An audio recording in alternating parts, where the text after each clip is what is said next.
तो आज क्या हम पढ़ने वाले हैं, आज हम पढ़ेंगे क्लास 8 का चैप्टर नंबर 3, ठीक है। इसका नाम है चतुर्भुजों को समझना। इसको इंग्लिश में अंडरस्टैंडिंग क्वाड्रिलेटरल भी बोलते हैं, ठीक है। तो इसमें क्या है, सबसे पहले हम इस चैप्टर के जो इंट्रोडक्शन है यानी परिचय उसको पढ़ते हैं, ठीक है। देखो, सबसे पहले मैं आपको इस चैप्टर के बारे में समझाऊंगा, इसके कॉन्सेप्ट समझाऊंगा, फिर इसके एक दो एग्जांपल करवा के आपको मैं एक्सरसाइज दूंगा, करवाऊंगा, ठीक है। चलो, तो देखो इसमें क्या है, सबसे पहला क्या है आपको समझना है कि समतलीय वक्र किसे कहते हैं।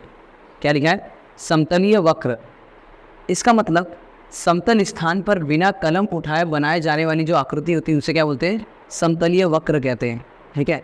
ऐसी आकृति जिसे हम बिना कलम उठाए, मतलब बिना पेन उठाए हम बनाते हैं जो आकृति को, उसे क्या बोलते हैं, समतलीय वक्र आकृति कहते हैं।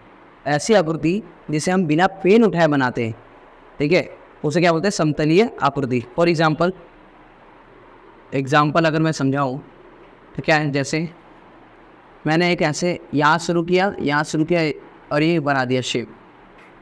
मैंने पेन नहीं उठाया, अंतिम तक मैंने क्या किया, पेन रखा ही था, फिर यहाँ ये ऐसे हो गया, क्लियर। तो ऐसी आकृति जिसमें आपको पेन उठाने की जरूरत ना पड़े, क्लियर। फिर यहाँ से ऐसे करके कोई भी आकृति हमने बना दी बिना पेन उठाए, ये हो गया बिना पेन उठाए। तो इन सब आकृति क्या बोलोगे आप, समतलीय वक्र आकृति, जिसे आप बिना पेन उठाए कर देते हो, बना देते हो, क्लियर। फिर उसके बाद क्या लिखा है, खुला वक्र। समतलीय वक्र के बाद आता है क्या, खुला वक्र।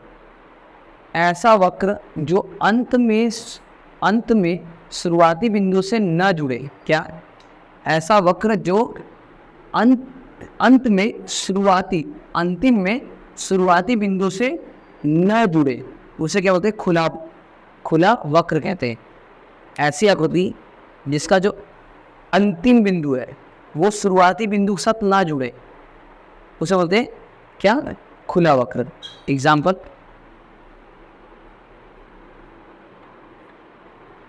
ये मैंने आकृति बनाई ऐसे ही, बस। ये क्या है,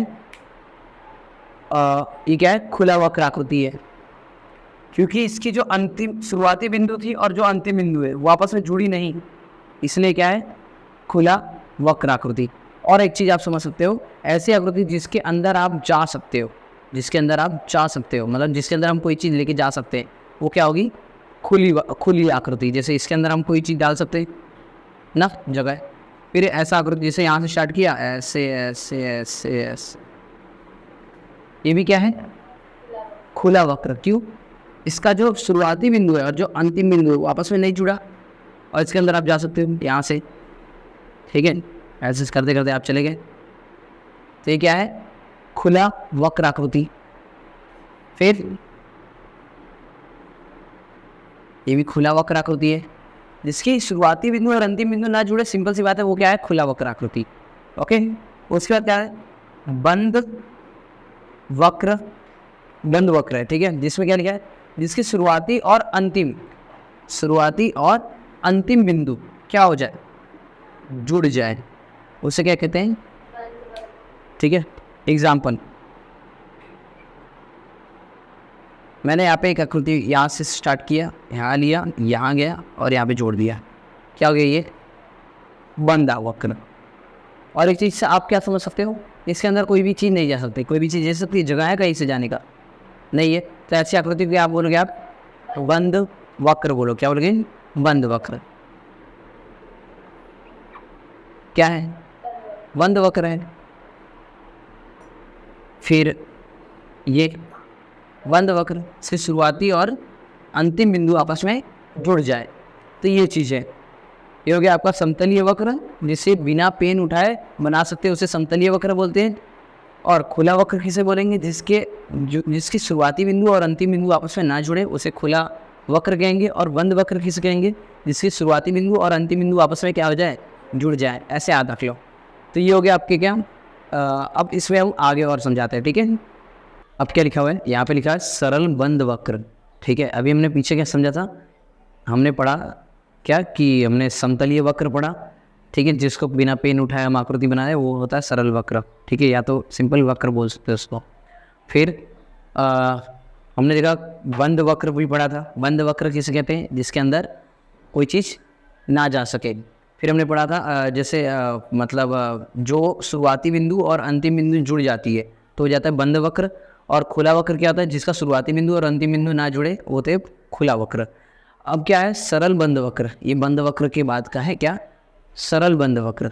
इसका मतलब क्या कि ऐसा वक्र जो एक दूसरे को प्रतिच्छेदित ना करे। क्या लिखा है? प्रतिच्छेदित। प्रतिच्छेदित का मतलब क्या होता है? प्रतिच्छेदित का मतलब होता है काटना, एक दूसरे को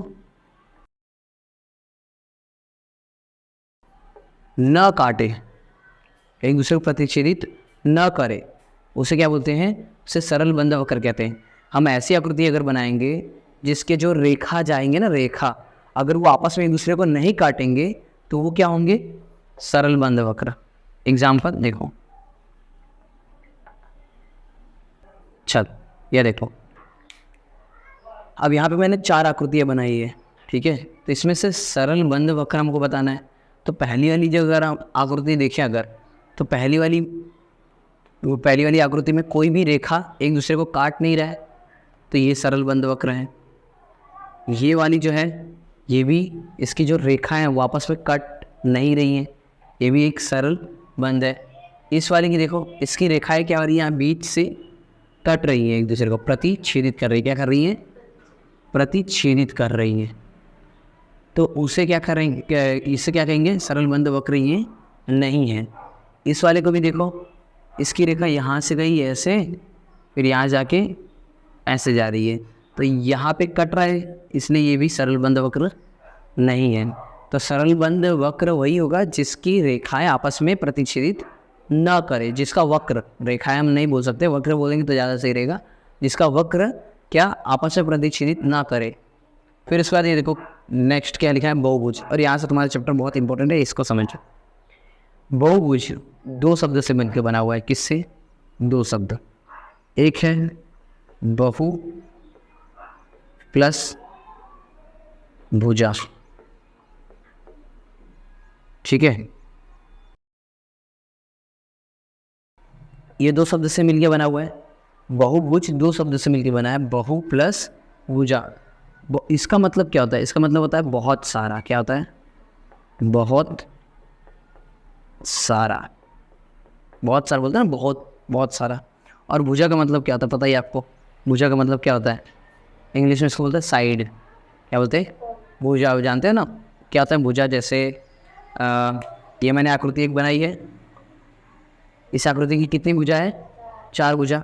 एक भुजा है, ये दूसरी भुजा, ये तीसरी भुजा और ये चौथी भुजा। जो आकृतियों का किनारा होता है ना, किसी भी आकृति के जितने किनारे होते हैं वही किनारे क्या कहते हैं? क्या होते हैं? भुजा। क्लियर?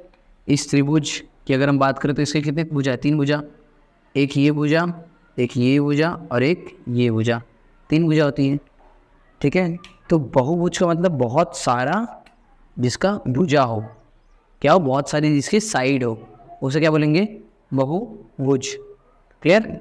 अब उसके बाद यहाँ पे क्या लिखा देखो, यहाँ पे लिखा हुआ है केवल रेखाखंड से बना सरल बंद वक्र। सरल बंद वक्र अभी हमने पढ़ा जो आपस में प्रतिच्छेदित नहीं करती हो।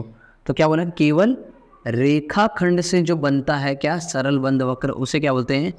बहुभुज बोलते हैं। क्या मैंने बोला? जो सिर्फ रेखाखंड से बनते हैं। अभी रेखाखंड क्या है इसको समझो। जो रेखाखंड से सिर्फ बने, ऐसी आकृति जो रेखाखंड से बनती हो उसे सरल बंद वक्र, केवल रेखाखंड से बनने वाला जो सरल बंद वक्र है उसे क्या बोलोगे? बहुभुज बोलोगे, ठीक है। अब रेखाखंड क्या है पता है आपको कि 2 बिंदु से जुड़ी रेखा जो होती है, 2 बिंदु से जुड़ी जो रेखा होती है उसे रेखाखंड कहते हैं। एग्जाम्पल, एक बिंदु ये है जिसको मैंने नाम दिया A और एक बिंदु यहाँ पे जिसको मैंने नाम दिया B। ये दोनों को मैंने ऐसे जोड़ दिया तो ये बन गया क्या? रेखा खंड बन गया। रेखा एक नाम है रेखा, ठीक है। अब ये जो रेखा है ना, पता है कि ये कहीं भी जा सकती है। अगर मैंने यहाँ पे ऐसे बनाया तो ये क्या है? अगर मैंने सिर्फ रेखा इस बोला कि भाई रेखा है, क्या है? रेखा, एक रेखा खींची गई यहाँ पे, तो इसका मतलब क्या पता है? ये यहाँ से भी आगे जाएगी, यहाँ से भी आगे जाएगी, ठीक है।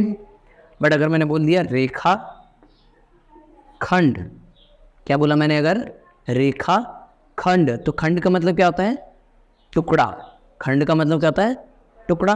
तो उस रेखा में से अगर हम एक रेखा खंड निकाल दे, मैंने यहाँ पे दे दिया ए और यहाँ पे दे दिया बी, तो ये जो ए से लेके बी तक की दूरी क्या कहलाएगी? रेखा। मतलब आपने क्या कर दिया, उस रेखा में से एक खंड निकाल लिया जो आगे जा नहीं सकती। अब ये जो ए पॉइंट है और ये जो बी पॉइंट है, ठीक है, यहाँ से जो रेखा यहाँ तक की वही आगे जाएगी नहीं, याद रखना, यहाँ से आगे जाएगी नहीं। तो रेखा खंड कभी भी एक तरफ से दूसरे तरफ हम कितने भी बढ़ा नहीं सकते। रेखा खंड का नाम ही है कि रेखा में से हमने एक खंड निकाल लिया, बट जो रेखा होती है वो किधर भी जा सकती है, इधर से आगे भी जा सकती है, इधर से पीछे भी जा सकती है। क्लियर? तो रेखाखंड समझ में आ गया। तो यहाँ पे क्या है, केवल रेखाखंड से जो बनता है, रेखा से नहीं। क्योंकि रेखा क्या होता है, देखो अब रेखा से क्यों नहीं, यहाँ पे तो इसके अंदर कैसी आकृति आएगी वो बताता हूँ। तो यहाँ पे लिखा है रेखा खंड से ही जो बनता है। तो यहाँ पे अगर हम रेखा ले, जैसे मैंने बोल दिया ये रेखा यहाँ से लेके यहाँ तक है स्टार्ट, ठीक है, तो अब ये तो यहाँ से अनलिमिटेड आगे तक जा सकती है। अगर मैंने इसको रेखा बोला तो कोई भी आकृति मेरी बनेगी कैसी इस रेखा पे, जो ये लंबी जाते जा रही है। कोई भी आकृति मेरी इस रेखा से बनेगी कैसे, जब ये लाइन क्या जा रही है, अनलिमिटेड आगे से भी और पीछे से भी जा रही है। बट अगर मैंने बोला ये रेखा खंड है, क्या है?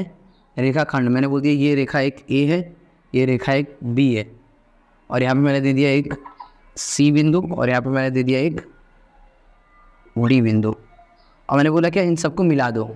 ए से बी को मिला बी को, सी से मिला सी को डी से, और डी को ए से। तो यहाँ पे जो आकृति बनी है, क्या यहाँ पे ए बी ए डी एक रेखा खंड है, ए डी एक रेखा खंड है, ए बी एक रेखा खंड है, बी सी एक रेखा खंड है, और सी डी एक रेखा खंड है। क्लियर? तो यहाँ पे रेखा खंड क्या है, यहाँ पे देखो रेखा खंड मतलब रेखाओं का टुकड़ा। इसमें क्या है, एक तो ए बी है, फिर बी सी है, फिर सी डी है, फिर डी ए है। ये चारों क्या है, रेखा खंड। ये एक रेखा खंड है, ये एक रेखा खंड है, ये भी है और ये भी है। तो जो केवल रेखा खंड से बनता सरल बंद वक्र है। सरल बंद क्यों? क्योंकि ये एक बंद आकृति भी है और एक सरल बंद आकृति भी है। क्यों? क्योंकि इसकी जो रेखा है आपस में प्रतिच्छेदित नहीं कर रहे। तीन चीज़ें ना इसमें, एक है सरल और एक है बंद वक्र, दो चीज़ें। सरल का मतलब हमने पढ़ा है, और बंद वक्र, देखो सिर्फ बंद वक्र की बात करें तो जो बंद हो, जिसके अंदर कोई चीज़ ना हो जा सकता है, जिसका शुरुआती बिंदु और अंतिम बिंदु भी आपस में आके क्या है, जुड़े, उसे क्या बोलते हैं, बंद वक्र बोलते हैं। ठीक है? और सरल बंद वक्र हो गया ये दोनों साथ में, क्या कि ऐसी आकृति जो एक जिसकी शुरुआती बिंदु और अंतिम बिंदु जुड़ जाए और उसके वो क्या हो, वो आपस में प्रतिच्छेदित ना करे, उसे क्या बोलेंगे, सरल बंद वक्र। और उसमें भी अगर जो रेखा खंड से अगर हम जो आकृति बना रहे हैं, क्या जो रेखा खंड से हम आकृति बना रहे हैं उसे क्या बोलेंगे, बहुभुज बोलेंगे। क्लियर? तो बहुभुज क्या है, बहुभुज का दो शब्द है, बहु और भुज, मतलब बहुत सारी भुजाएं। ठीक है? तो अब देखो इसकी कितनी भुजा, 1 2 3 4, 4 भुजाएं। ठीक है? अब ये देखो, ये आप मैंने एक आकृति दिया ऐसे ऐसे,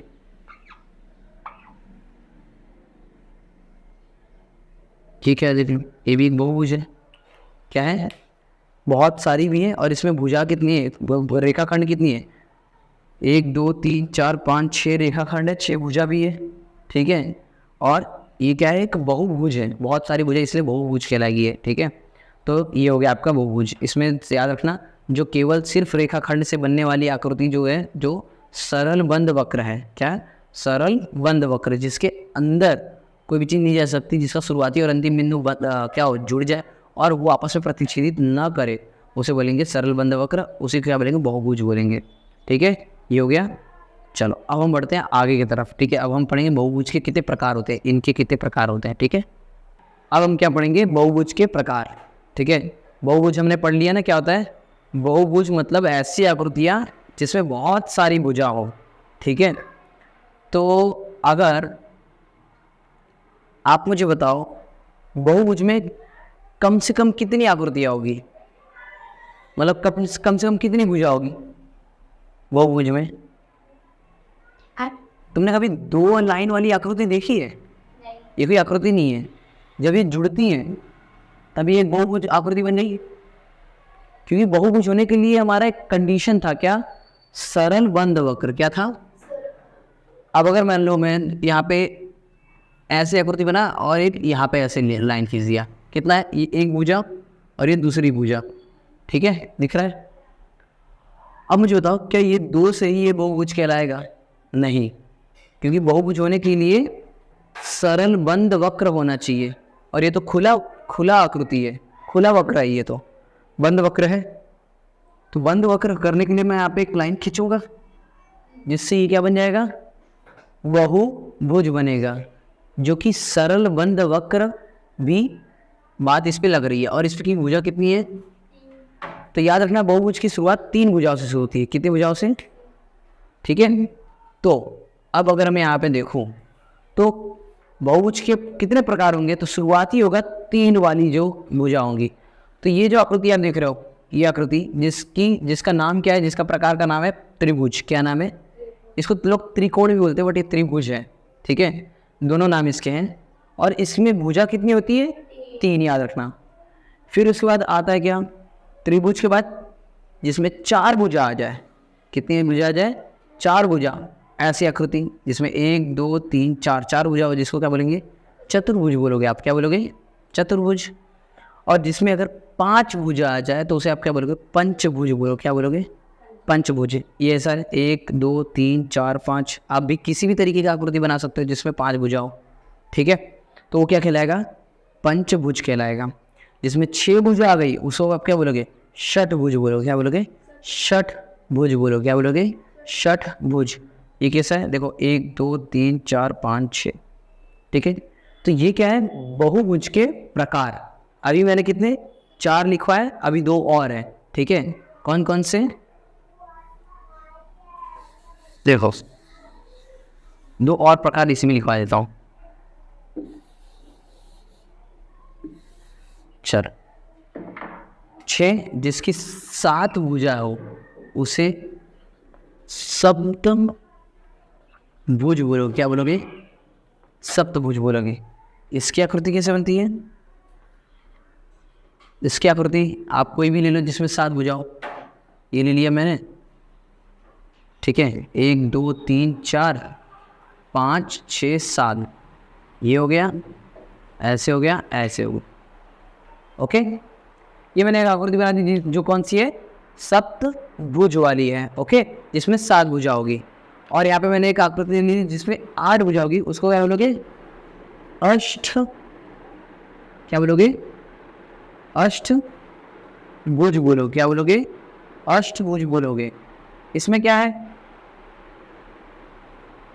ठीक है, 8 भुजा आ जाएगी इसमें।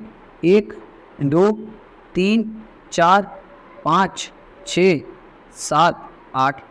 ये मैंने जो आकृति बनाई इसमें देखो 1 2 3 4 5 6 7 8। इसमें 1 2 3 4 5 6 7। जिसकी 7 भुजा है वो सप्तभुज कहलाएगा, और जिसकी 8 भुजा है वो अष्टभुज कहलाएगा। ठीक है, क्लियर? ये हो गया। अब देखो, अब इसके आगे अब हम और टॉपिक लेते हैं। ठीक है, ये हमारे अष्टभुज के कितने प्रकार हो गए? या पहले 4 5 6 प्रकार हो गए। ठीक है, 4 पहले हमने लिया, त्रिभुज को, चतुर्भुज के लिए। अब ये अपना हो गया पंचभुज, षष्ठभुज, सप्तभुज और अष्टभुज। ठीक है, 6 प्रकार हो गए। इस चैप्टर में हमारे पास 6 हमने क्या पढ़ लिया? बहुभुज के प्रकार में 6 प्रकार हमने पढ़ लिया। 6 प्रकार, एक त्रिभुज, चतुर्भुज, फिर आपका हो गया षटभुज जिसमें 6 होती है, सॉरी पंचभुज जिसमें 5 होती है, फिर षटभुज जिसमें 6 होती है, फिर सप्तभुज जिसमें 7 होती है, और अष्टभुज जिसमें 8 भुजा होती है। ये सब हमारे बहुभुज के प्रकार है। बट इस चैप्टर में हम क्या पढ़ने वाले? चतुर्भुज। वैसे मैंने ये एक्स्ट्रा आपको बता दिया है, ठीक है, बट इस चैप्टर में आप पढ़ने वाले हो चतुर्भुज के बारे में। किसके बारे में? चतुर्भुज के बारे में। ओके, तो अब हम बढ़ते हैं आगे की तरफ। चलो अब हम आगे बढ़ते हैं। ये क्या दिया है? बहुभुज के हम 2 प्रकार लिखे। बहुभुज के 2 प्रकार होते हैं। पिछले क्लास में हमने बहुभुज के कितने प्रकार होते हैं वो हमने पढ़ लिया था। ठीक है, जैसे आकृतियाँ, सबसे पहले हमने देखा था जिसमें 3 भुजा होती हैं, ठीक है, त्रिभुज। जिसमें 4 भुजा होती है उसे चतुर्भुज। जिसमें 5 भुजा होती है उसे पंचभुज। जिसमें 6 भुजा होती है उसमें सप्तभुज, शतभुज, फिर षटभुज था ना, फिर जिसमें 7 होती है उसमें सप्तभुज, और जिसमें 8 होता है उसमें अष्टभुज ना, ये होता है। क्लियर। मेन अगर देखें तो बहुभुज के 2 प्रकार होते हैं आकृतियों के, एक होता है उत्तल और एक होता है अवतल। ध्यान से सुनना इस चीज को, ध्यान समझना। बहुभुज के 2 मेन प्रकार क्या है, उत्तल और एक अवतल।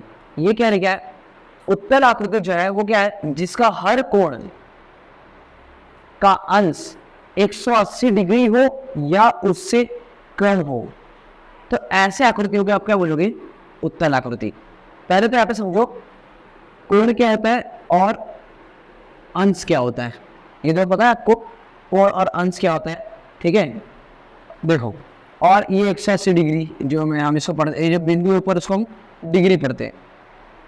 पहले हम इस चीज को समझते हैं। देखो यहाँ पे मैं एक बिंदु बनाया, इस बिंदु से मैंने एक ऐसे रेखा खींचा, सॉरी इस किरण खींचा, क्या खींचा, किरण, और एक दूसरा किरण मैंने खींचा। तो इन 2 किरणों से बनने वाला जो बीच में जो बन रहा है, क्या बन रहा है, बीच में जो गैप है, उसमें जो गैप है उसी को हम क्या बोलते हैं, कोण बोलते हैं। क्या बोलते हैं, कोण बोलते हैं। और कोण जो होता है वो कितना होता है, 360 डिग्री का होता है। 360 डिग्री बोले तो पूरा यहाँ से शुरू किया और घुमा के यहीं पे आ गया, ये पूरा होता है 360 डिग्री। क्लियर। अब यहाँ पे समझो ये क्या है, ये कोने जो होते हैं ना, कोने जितना कोने दिख रहा है, जितना खुला हुआ है, इनको एक नंबर दिया हुआ है। जैसे ये 360 डिग्री मतलब पूरा, इसका कुछ होगा, फिर इसको हम अगर थोड़ा सा और उठाए तो इसका कुछ होगा नाम। तो ऐसे सबको दिया। आपके पास जो डी होता है ना, डी चंदा जिसको बोलते हैं, उसमें होगा यहाँ पे ये पूरा 180 लिखा होगा, ये सीधा जो होगा वो 90 लिखा होगा ना। उसके मदद से हम एक कोण को पता करते हैं। क्लियर। अब यहाँ पे देखो, ये समझो कोण समझने में क्या है, कोण हमेशा याद रखना 2 किरण से बनता है। किरण क्या होता है, किरण एक ऐसी लाइन होती है जिसका एक अंत बिंदु होता है और उसका सिर्फ जिसका एक अंत बिंदु होता है उसी को बोलते हैं किरण बोलते हैं। किरण को आप यहाँ से आगे कितना ही बढ़ा सकते हो, इसको यहाँ से ऐसे ही कर सकते हो और आगे बढ़ा सकते हो, बट ये उसका अंत बिंदु है, इसके आगे से वो नहीं जाएगा। तो जब 2 अंत बिंदु से जुड़ के 2 किरण बनती है तो उसके बीच में क्या बनता है, कोण बनता है, ये याद रखना। ठीक। अब यहाँ पे ध्यान से समझो, ठीक है, ध्यान से ये समझो। थोड़ा सा मैं कोणों के प्रकार बता देता हूँ फटाफट से ना। क्लियर। ये जो कोण आपको दिख रहा है, ये जो कोण आपको दिख रहा है, जो रेखा से बन रहा है, जो 2 किरण से जो बन रहा है, ये हमेशा 90 डिग्री से कम होता है, याद रखना। ये जो होता है ये 90 डिग्री से हमेशा कम होता है। फिर इसको थोड़ा सा अगर हम खोल दें तो एकदम सीधा अगर हम खोल दिए तो ये जो बन रहा है ये हमेशा 90 डिग्री ही होता है। और अगर हम इसको थोड़ा सा यहाँ से खोल के ऐसे कर दें तो ये हमेशा 90 डिग्री से ज़्यादा और 180 डिग्री से कम। ये जो था वो 90 डिग्री से कम होता है। क्लियर। याद रखना। इसको हम बोल सकते हैं कि ये जो होता है ये 0 डिग्री से हमेशा ज़्यादा होता है और 90 डिग्री से हमेशा कम होता है। ये वाला जो था ये हमेशा 0 डिग्री से ज़्यादा और 90 डिग्री से कम, और जो पूरा परफेक्ट बन जाए वो तो पूरा 90 डिग्री ही है। क्लियर। ये हो गया पहला प्रकार। दूसरा प्रकार, ये तीसरा प्रकार जो 90 से ज़्यादा होता है और 180 से। हम इसको खोल के और खोल दिए, कैसा कर दिए, ऐसा कर दिए, तो यहाँ पे जो कोण बन रहा है वो हमेशा कितना होता है, 180 होता है। ये जो आप कोना खोल दिए उसका पूरा मान कितना है, 180, ये याद रखना है। क्लियर। और हम इसे 180 की बात कर रहे हैं। क्लियर। अभी बताएंगे क्या हो रहा है। जब हम इसको और क्या कर दे, और यहाँ से मोड़ दे तो ये क्या करना है, इस तरीके का बन गया।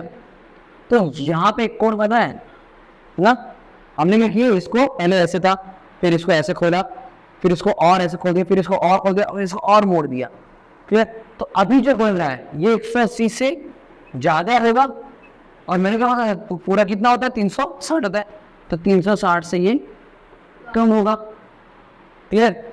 और जब हम पूरे को घुमा के इधर कर दे यहाँ पे, तो ये जो एक बन रहा है ये पूरा क्या बनेगा, पूरा 360 डिग्री। अगर मैंने क्या किया, इसको पूरा घुमा के एकदम ऐसे टच कर दिया, तो जो बन रहा है वो कोण कितना बनेगा, 360 डिग्री।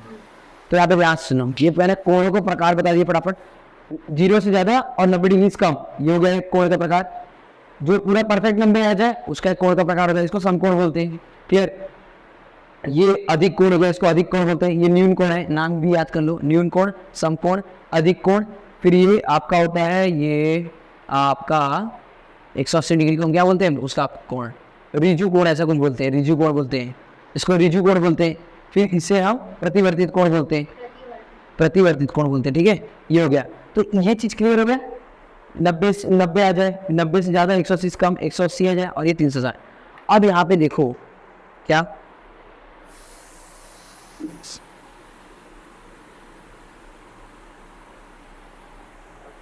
अब इधर हम समझे अंश क्या होता है। अंश यही होते हैं, जो ये होता है ना 180, इसको ये मान जो होता है इसको हम क्या बोलते हैं, अंश बोलते हैं। क्या बोलते हैं, अंश बोलते हैं। और कोण तो आपको पता है, ये जो कोने जो होते हैं उसको कोण, कोने जो होते हैं कोण। इस दीवार के भी कोने ये रहे, तो इस इधर एक कोण बन रहा होगा। कितना बन रहा होगा इधर, समझो कोने, ये जो दीवार यहाँ से ऐसे गया और फिर ये ऐसा सीधा है, तो इधर बीच में जो कोण बना है वो कितना बन रहा होगा, बोलो। ये कितना बन रहा है, 90 बन रहा है, 180 बन रहा है, कितना बन रहा है, ये 90 बन रहा है, सीधा है ना, 90 बन रहा है। 90 कैसे, ये ऐसे है और ये एकदम सीधा है। मैंने क्या बताया था, जब कोई चीज़ ऐसे हो और सीधा गया हो तो क्या बन रहा है, 90। क्लियर? ये 90 डिग्री का बन रहा है। तो ये चीज़ है। अब यहाँ पे अब समझते हैं उत्तल और अवतल। पहले मैंने कोण को बता दिया, अब यहाँ पे देखो। तो उत्तल का मतलब होता है जिसका हर कोण, जिसका हर कोण, ऐसी आकृति, या सुना, ऐसी आकृतियाँ बहुत सी होती है। मैंने कैसे भी आकृति बना दी, मान लो एक ऐसी आकृति बना दी, तो ये भी एक आकृति है ना। मैंने एक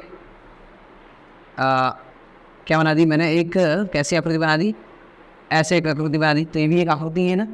तो ये आकृतियाँ जब ये आकृतियाँ आप जो देख रहे हो, जिसकी हर आकृति, मतलब जो आकृति होती है जिसका हर कोण जो होता है उसका अंश 180 डिग्री हो या उससे कम हो, तो उसे आप क्या बोलोगे, उत्तल बहुभुज। क्या बोलोगे, उत्तल बहुभुज बोलोगे। क्लियर? अवतल क्या होता है, इधर ध्यान दो। अवतल जो होता है जिस ऐसी आकृतियाँ जिसका कम से कम एक कोण, ज़्यादा से ज़्यादा भी हो सकता है, बट कम से कम कितना, एक कोण आपको क्या होना चाहिए, उसको एक कोण का अंश कितना होना चाहिए, 180 से ज़्यादा होना चाहिए। ये याद रखना। इसमें क्या बात कर रहा है, या तो 180 हो या उससे कम हो। ये क्या बोल रहा है, 180 से सीधा ज़्यादा हो। 180 अगर हो गया तो क्या बनेगा, वो क्या बनेगा, उत्तल आकृति। ठीक, उत्तल। और जब 180 से ज़्यादा आ जाए तो अवतल हो जाएगा। ठीक है? तो अब यहाँ पे ध्यान दो कि उत्तल की आकृति समझते हैं और अवतल की आकृति समझते हैं। देखो इसमें क्या बोला, जिसका हर कोण क्या है, या तो 180 हो या तो उससे कम हो। तो ये जो देख रहे हो आप, ये जो कोण बन रहा है वो कितना होगा, सीधा गया है जो 90 होगा। ये भी 90, ये भी 90, ये भी 90। इसके हर कोण जो है, और कोई कोण बन रहा है इसमें नहीं ना। इसके हर कोण को आप देखोगे तो ये या तो 180 होंगे या तो 180 से कम होंगे। सब 180 से कम है ना। क्लियर? इनको देखो, अगर मैं इतने की बात करूं, कितना, इतने की बात करूं, तो मैंने याद करो बताया था, ये जो होता है 90 से कम, 90 से क्या है, ये कम है। तो यानी ये भी 90 से कम, ये भी 90 से कम, ये भी 90 से कम, बट 180 से तो कम ही है ना सब। तो यानी ये भी क्या होगा, कौन सी आकृति होगी, उत्तल बहुभुज आकृति होगी। अब आते इधर, इधर ध्यान दो। इसका ये कोण देखो, 90 है ना। ये कोण देखो, 180 से कम होगा, 90 से नहीं कम होगा। इसको देखो, 90 से कम होगा, वही होगा। ये देखो 90 होगा। कोई भी इसमें से 90 डिग्री से, या तो 90 डिग्री या तो 90 डिग्री का मतलब 180 से कम है। बट एक कोण देखो और बन रहा है कहाँ पे, ये एक जो कोण बन रहा है ये क्या 180 से ज्यादा होगा ना, क्यों, सीधा जो होता है वो होता है कितना 180, जब थोड़ा सा इसको घुमा दे अगर हम ऐसे कर दे तो ये 180 से क्या हो जाएगा ज्यादा, तो यही तो बन रहा है यहाँ पे जो कोण बन रहा है ये 180 से ज्यादा है, इसीलिए ये क्या है अवतल है, ठीक है। उसके बाद इस आकृति को देखो, इसमें भी ये कोण 180 से कम, ये कोण 180 से कम, ये कोण 180 से कम, बट कम से कम एक कोण 180 से ज्यादा होना चाहिए, तो ये एक कोण कम से कम ये है जो 180 से ज्यादा है, कम से कम बोला, आपका एक तो होना ही चाहिए, ठीक है। यहाँ देखो यहाँ पे कोण बन रहा है, अब देखो कोण कैसा पहचान रहे हो, सिंपल सी बात है, दो कोने जो कोने होते हैं ना, कोने जो होते हैं कोने जो किनारे होते हैं, जो किनारे होते हैं वही होते हैं क्या कोण होते हैं। तो मैं यहाँ पे देख रहा हूँ इन दोनों बीच में ये किनारा ये कोण बन गया, ये दोनों बीच में ये किनारा ये कोण बन गया, यहाँ पे ये, ठीक है, यहाँ पे ये और यहाँ पे ये, और ये भी एक है। और यहाँ पे देखोगे तो ये आकृति को देखो, ये क्या ये 180 से ज्यादा है, ये जो है ये भी 180 से कम है, ये भी जो आप देख रहे हो ये भी 180 से कम है। हमने क्या पढ़ा, या तो 180 हो या तो 180 से कम हो, तो भी वो क्या होगा उत्तल। अवतल वो कब होगा जब 180 से ज्यादा हो, क्या हो 180 से ज्यादा।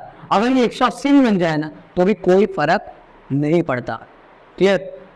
तो यहाँ पे अगर आप देखोगे तो एक कोण कम से कम कौन सा है, ये वाला जो 180 से ज्यादा है। तो अगर आपको उत्तल बहुभुज और अवतल बहुभुज ढूंढने को आया तो आप ढूंढ लोगे, क्लियर।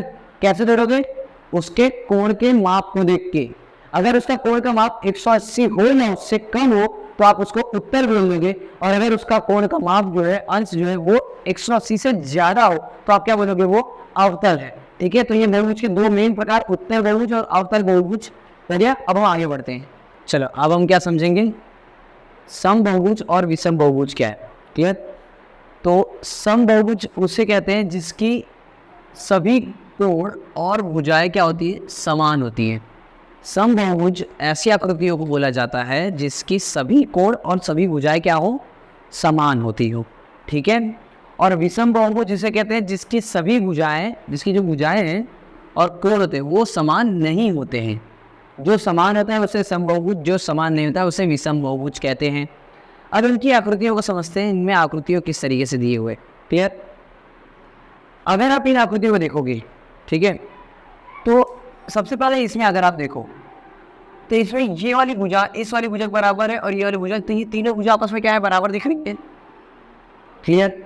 और सर ये तीनों कोण आपस में बराबर दिख रहे हैं और ये तीनों भुजा आपस में बराबर दिख रही है। अब यहाँ पे एक जो लाइन है ना, ये एक लाइन और ये जो दो लाइन है, इनका क्या मतलब होता है, इसको समझो। देखो अगर मैंने एक आकृति दिया, फिर यहाँ पे ये एक लाइन का मतलब क्या होता है, जैसे मैं इसमें आकृति इस तरीके से देता हूँ,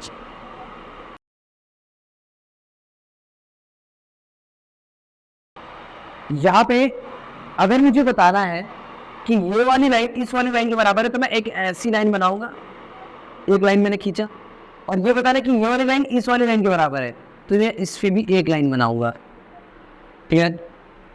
अगर मुझे बतानी है कि ये कोण जो है, ये बताना है कि अगर ये कोण इस कोण के बराबर है तो ये ऐसे करूंगा, क्लियर। और अगर बताना है मुझे कि मान लो एक ऐसी आकृति लेते तब उसमें आप अच्छे समझोगे, जैसे ये एक आकृति है, क्लियर, जिसमें ये वाला कोण इस वाले कोण के बराबर है, मैंने एक लाइन ऐसे खींच दी, ठीक है। अगर मान के चलो कि भाई इसमें ये वाली इसको बराबर बोल देते हैं, वैसे तो है बराबर नहीं बट हम बोल देते हैं कि ये वाली कोण इस वाली कोण के बराबर है, बट ये वाली कोण इस वाली कोण के बराबर नहीं है, क्लियर। तो मैं इसको मान लो ऐसे बनाया, अगर मैं एक लाइन खींचता हूँ तो ये दोनों ऐसे हो जाएंगे क्या, बराबर। बट अगर मैं इधर डबल लाइन खींच देता हूँ तो ये थोड़े से हो गए क्या, इससे अलग।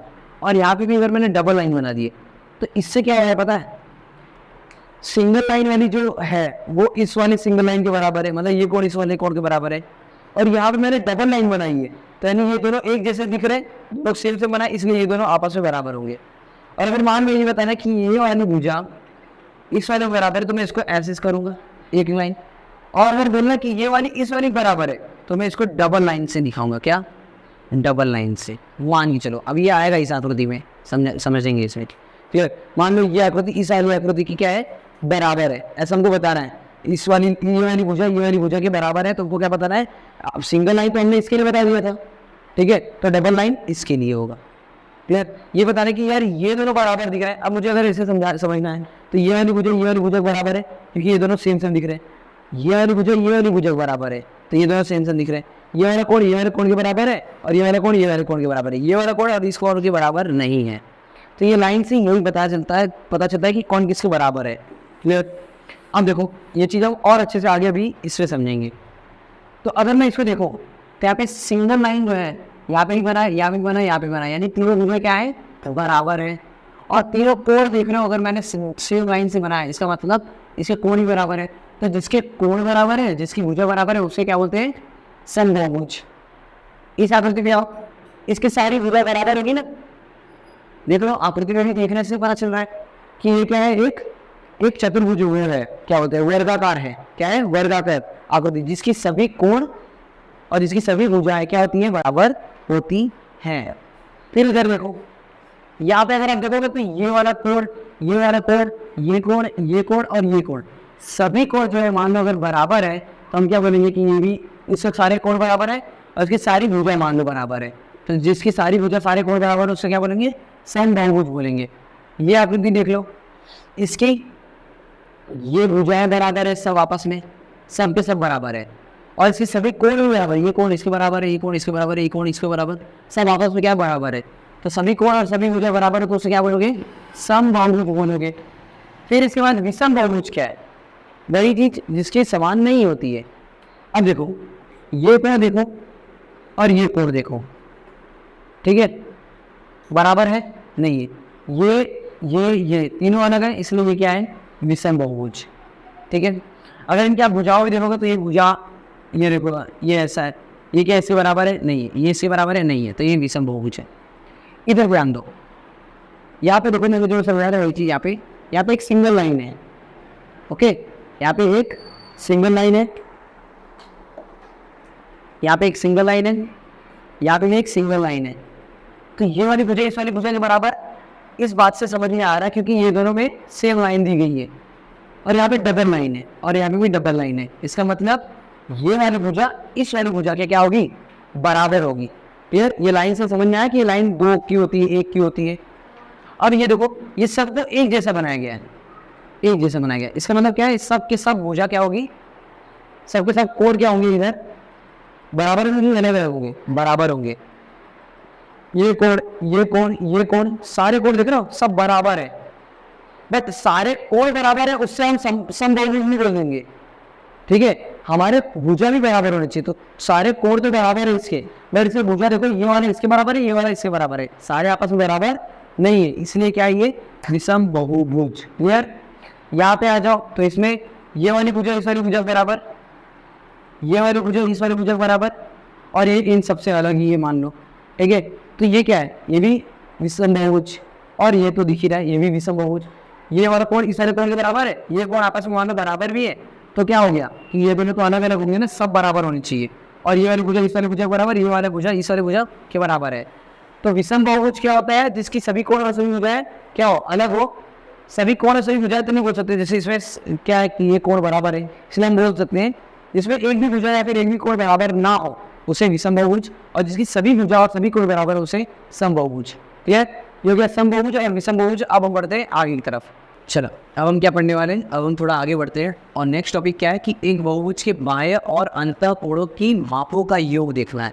ठीक है, अब इसमें आप क्या करोगे? अब आपका सीधा, अब ये जो मैं पढ़ा रहा हूँ, ये आगे के सवाल को आप सॉल्व करने के लिए इसको यूज़ में लोगे। ठीक है, देखो पहले तो आप समझो कि यार ये बाह्य और अंतः कोण क्या होता है।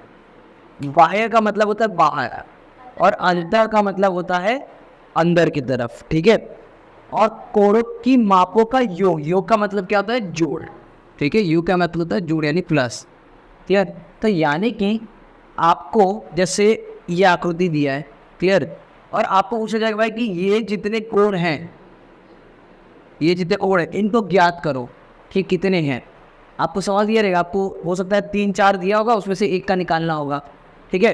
तो आपको कैसे निकालोगे, तो वो अब हम समझेंगे इस चीज़ को। अभी हम फॉर्मूले सारे जितने उनको डिस्कस कर लेते हैं, उसके बाद हम आगे सवाल करेंगे, ठीक है। तो देखो, ये जितने कोण बन रहे हैं बाहर की तरफ, इनको कहते हैं बाह्य कोण। क्या बोलते हैं? बाह्य कोण। और इनके ये जो अंदर की तरफ बन रहे हैं, ये होते हैं अंतः कोण। क्या होता है? अंतः कोण होते हैं। ये सारे अंदर की तरफ कोण बन रहे हैं और ये सारे बाहर की तरफ कोण बन रहे हैं, याद रखना। क्लियर? जो बहुभुज के अंदर की तरफ बने उसे अंतः कोण, और जो बाहर बने उसको बाह्य कोण। और अगर इन्हीं कोणों का अगर हम योग की बात करें, टोटल की बात करें, तो कैसे निकलेगा, तो वो समझो। क्लियर? वैसे तो आपको देखो इस चैप्टर में आपको एक बहुभुज के बाह्य कोणों का ही माप दिया, मैं यहाँ पे अंतः कोण भी समझा देता हूँ, ठीक है, कैसे अंतः कोण निकालते हैं वो भी मैं बता देता हूँ। क्लियर? देखो, सबसे पहले अगर आपको बोला जाए भाई कि बाहर के सभी कोणों का माप कितना होता है, तो याद रखना, अगर आप कोण 1, कोण 2, कोण 3, कोण 4, कोण 5 सबको जोड़ोगे तो उन सभी का माप कितना होता है? 360 डिग्री। याद रखना। क्लियर? किसी भी बहुभुज के बाहर के सभी कोणों के मापों का योग कितना होता है? 360 डिग्री। क्यों?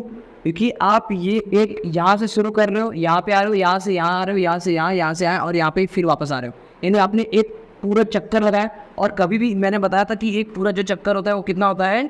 360 डिग्री होता है, याद रखना। क्लियर? तो ये पूरा जो है इसके सारे बाहर के कोणों के मापों का योग कितना होता है? 360 डिग्री। यही चीज़ मैंने लिखा है कि अतः किसी भी त्रिभुज, किसी भी बहुभुज के बाह्य कोणों के मापों का योग कितना होता है? हमेशा 360 डिग्री होता है, ये याद रखना। क्लियर? और अगर हमको बोल दिया जाएगा कि प्रत्येक बाह्य कोणों के मापों का यार मापों को निकालो, तो क्या करेंगे? हमको अगर बोल दिया जाएगा कि प्रत्येक मतलब हर एक बाहर के कोणों के मापों को निकालो कि कितने उसके माप है हर एक के, तो क्या करोगे आप? 360 में से माइनस कर दो, भाग दे दोगे n से। अब ये n क्या है? n होता है प्रत्येक बाह्य कोणों का माप। क्या? प्रत्येक बाह्य कोणों का माप। दो तरीके से इस सवाल का सूत्र होगा। क्या? अगर आपको ये पूछा जाएगा,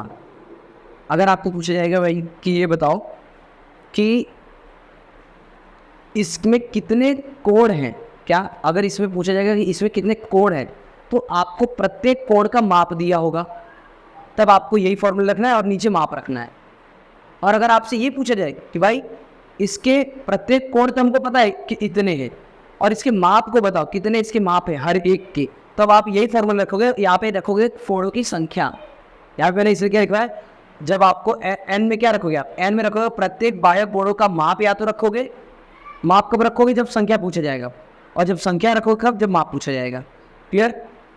जब आपको पूछा जाएगा भाई बताओ ये जितने भी बाहर के कोण दिख रहे हैं इन सबका माप कितना है, ठीक है, माप पूछेगा, तब आपको क्या रखना है? कितने संख्या? 1 2 3 4 5, 5 कोण है, 5 रख देना है नीचे, 5 संख्या। और आपको बोला जाएगा भाई कि हर एक का जो है वो कितना है, मान लो 72 है या 75 है या 78 है कोण का माप, और आपसे पूछा जाएगा कितने कोण हैं, तब आप क्या करोगे? उसी 72 को इसके नीचे डाल दोगे। समझ में आया? तो दो तरीके से होता है। अब ये तो हो गई बाहर के सारे भुजाओं का माप पता करने के लिए। अब अंतः पे आते, मतलब अंदर की तरफ, ठीक है, ये नहीं दिया आपके नोट में, बट मैं आपको एक्स्ट्रा समझा रहा हूँ कि अंतः मतलब अंदर के तरफ जो कोण होते हैं उन कोणों के मापों का योग कैसे निकालोगे? अंदर के तरफ जो कोण होते हैं उनके कोणों के मापों का योग कैसे निकलता है? ब्रैकेट में n-2 गुणे 180। क्या? ब्रैकेट में n-2 गुणे 180। n क्या है? n इसमें आप क्या रखोगे? बहुभुज की भुजाओं की संख्या। जितने ये जो बहुभुज है इसकी जितनी भुजाएं हैं उनकी संख्या रखोगे यहाँ पे। कितने? 1 2 3 4 5, तो यहाँ पे 5 रखोगे आप। क्लियर? तो तो यहाँ पे क्या है कि कोणों के मापों का अगर योग पता करना है आपको, अंदर की तरफ के कोणों के मापों का योग पता करना है अंदर की तरफ के, तो आप n-2 कर दोगे और उसका गुणा 180 कर दोगे। n क्या रखोगे? जितने बहुभुज की भुजाएं हैं, 5 है तो 5 रख दोगे। क्लियर?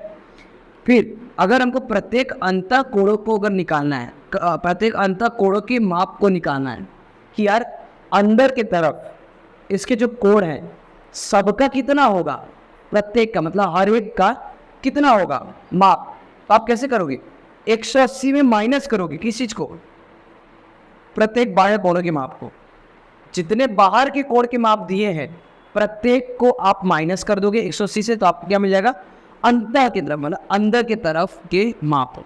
समझ में आ गया, मतलब आपको दिया हुआ है ये पूरा 80, ये पूरा 85 85 85 85 85 दिया हुआ है, ठीक है, कि सारे कितने 85 है, और आपको बोलना है अंदर के जितने हैं उनको आप कैसे निकालोगे, तो 85 से माइनस कर दोगे, 180 में से 85 माइनस कर दोगे तो आपको पता चलेगा अंदर की तरफ कितने कोण हैं, कोण के माप आएंगे। क्लियर, चलो अब हम क्या पढ़ेंगे, देखो अभी तक हमने पढ़ लिया भाई चतुर्भुज, मतलब पीछे हमने पढ़ लिया बहुभुज किसे कहते हैं, ठीक है, उत्तल बहुभुज, अवतल बहुभुज, साधारणीय वक्र, बंद वक्र, खुला बंद वक्र, ये सब हमने पढ़ लिया, ठीक है। फिर हमने बहुभुज के प्रकार देखा कि भाई त्रिभुज, चतुर्भुज, षटभुज, सप्तभुज, अष्टभुज, ऐसे हमने देखा। फिर हमने कुछ कुछ सवालों के भी देखे, सवालों को करके भी देखा हमने, ठीक है। अब उन सब के बाद हम आते हैं चतुर्भुज के ऊपर। अब हम चतुर्भुज, यहाँ से शुरुआत होती है किसकी, क्योंकि हमारा चैप्टर है चतुर्भुज ना, हमने क्या बोला था, इसमें हम सिर्फ चतुर्भुजों के बारे में पढ़ने वाले, इसलिए अब हम पूरा चतुर्भुज के बारे में डिस्कस करेंगे। तो वो सब चीज़ें थी जो भी थी वो हमने पढ़ लिया, ठीक है। अब यहाँ से आपको चतुर्भुजों को समझना है, तो चतुर्भुज पहले क्या होता है वो उसको समझ लेते हैं। तो चतुर्भुज जो होता है आपको पता है ये बहुभुज होता है, तो चतुर्भुज ऐसा बहुभुज है जिसकी 4 भुजाएं होती हैं, याद रखना कितनी, 4 भुजाएं होती हैं, 4 कोण होते हैं, याद रखना, और 4 शीर्ष बिंदु हो, उसे चतुर्भुज कहते हैं। चतुर्भुज किसे कहते हैं, ये एक बहुभुज ही है, इसकी बहुत सारी भुजाएं होती हैं, ठीक है, और ये जो है इसकी 4 भुजाएं होती है, 4 कोण होते हैं और 4 शीर्ष बिंदु होते हैं, ठीक है। कैसा आकृति बनता है, ये क्या है, एक चतुर्भुज है, इसकी 4 भुजाएं कौन सी, यहाँ से लेके यहाँ तक मैं यहाँ पे लिख देता हूँ, ये मेरा ए, ये बी, ये सी, ये डी। तो सबसे पहले बोलो तो भाई 4 भुजाएं, तो 4 भुजाएं कौन कौन सी हैं, देखो भुजाओं के आप कैसे लिखोगे, भुजा है A B C, C D, या फिर इसको बोलोगे डी ए, या फिर ए डी भी बोल सकते हो, ठीक है। ये इसकी क्या हो गई, 4 भुजाएं हो गई। अब इसकी 4 कोण देखते हैं, 4 कोण कौन कौन से हैं, इसकी 4 कोण है, कोण ए बी सी डी, तो कोण ए, कोण बी, कोण सी, कोण डी, और इसकी 4 शीर्ष बिंदु होती है, क्या होती है, 4 शीर्ष बिंदु। कौन कौन सी 4 शीर्ष बिंदु, एक है ये ए बी सी और डी, तो ए है, बी है, सी है और डी है। ये चीज़ क्लियर हुआ कि चतुर्भुज इसे कहते हैं, उसकी 4 भुजाएं होती हैं, 4 कोण होते हैं और 4 शीर्ष बिंदु होते हैं, उसे ही चतुर्भुज कहते हैं जिसमें ये चीज़ होती है। अब देखो यहाँ पे क्या समझना है आपको, यहाँ पे आप ये समझो, अगर मैं ये बोलता हूँ, क्या अगर मैं ये बोल रहा हूँ कि जो चतुर्भुज होता है, चतुर्भुज जो होता है उसके अंदर जितने भी कोण होंगे उन सभी कोण का माप होगा 360 होगा। क्या मैंने बोला, जो भी चतुर्भुज है उसके अंदर जो कोण होंगे, क्या होंगे, जो कोण होंगे उन सभी का मान कितना होगा, 360 होगा। अभी कैसे पता चलेगा कि ये 360 है, तो 2 तरीका आप इससे निकाल सकते हो। देखो मैं यहाँ पे पहले हमें जो मैं बोल रहा हूँ उसको लिख लेता हूँ, क्या कि चतुर्भुज के अंदर के सारे या फिर सभी लिख देता हूँ कि सभी चतुर्भुज के अंदर के सभी कोणों का योग जो होता है, जोड़ जो होता है, याद रखना कितना होता है 360 डिग्री, ये याद रखना। ठीक है, इसको थोड़ा सा और अच्छे से बनाता हूँ क्योंकि अभी मैं एक्सप्लेन करूँगा इसको ना। मैंने यहाँ पे एक आकृति बना दी,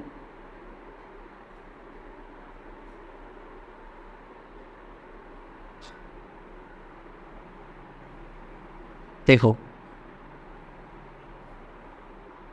ये है आपका कोण ए, कोण बी, कोण सी, कोण डी। अब ये जो लाइन है ना मैंने जो लिखवा है, इसको मैं समझाता हूँ आपको कैसे, दो तरीके से कि चतुर्भुज के अंदर के सभी कोणों का योग कितना होता है 360 होता है। एक तो ये है कि पहले तो आपको ये पता होना चाहिए कि त्रिभुज, ध्यान सुनना, जो त्रिभुज होता है, ये पता है कि नहीं पता, आप मुझे बताओ कि ये जो त्रिभुज होता है इसके अंदर 3 कोण होते हैं।